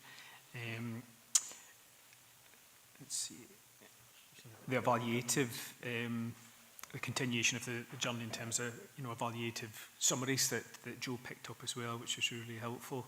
Just providing that assurance if we're very confident, not confident in terms of what we're saying. Let's see, and just noting that, you know, we are at that midpoint really in the journey. It's a step forward, but it needs, you know, further refine for future iterations. Yeah. Okay, everybody comfortable with that? Good stuff. So we can move on now to the item 7, which is the business brief. And this is about the activity of the senior leadership team since the last meeting. And I think at this point I'll hand over to yourself, Stephen. Okay, thanks, Chair. Very quick, I mean, it's just bullet point summary of the key work streams that the leadership team have been on with, and some have been covered within the meeting. For example, the kind of refinement of locality hubs and their focus in working with third sector on that as well. There's nothing too much to pick up on other than noting that, as requested by the board, the leadership team have endorsed the physical activity strategy and the CLD partners plan on behalf of the board. There's some copies you maybe saw at the side of the physical activity strategy. It's just a picture, it's not the strategy itself. And also the locality plan, we're hoping just to get a quick promotional shot after the meeting, just so we could add that to the press release. If we could do that, that would be great. And just for interest, at the top of the final page, there was mention about ESOL, and it's linked to, you know, CLD, which is part of my role, and, you know, as part of the national review, it was acknowledged there was a bit of an ESOL crisis and concern nationally, and that's coming down through the national leadership team for CLD.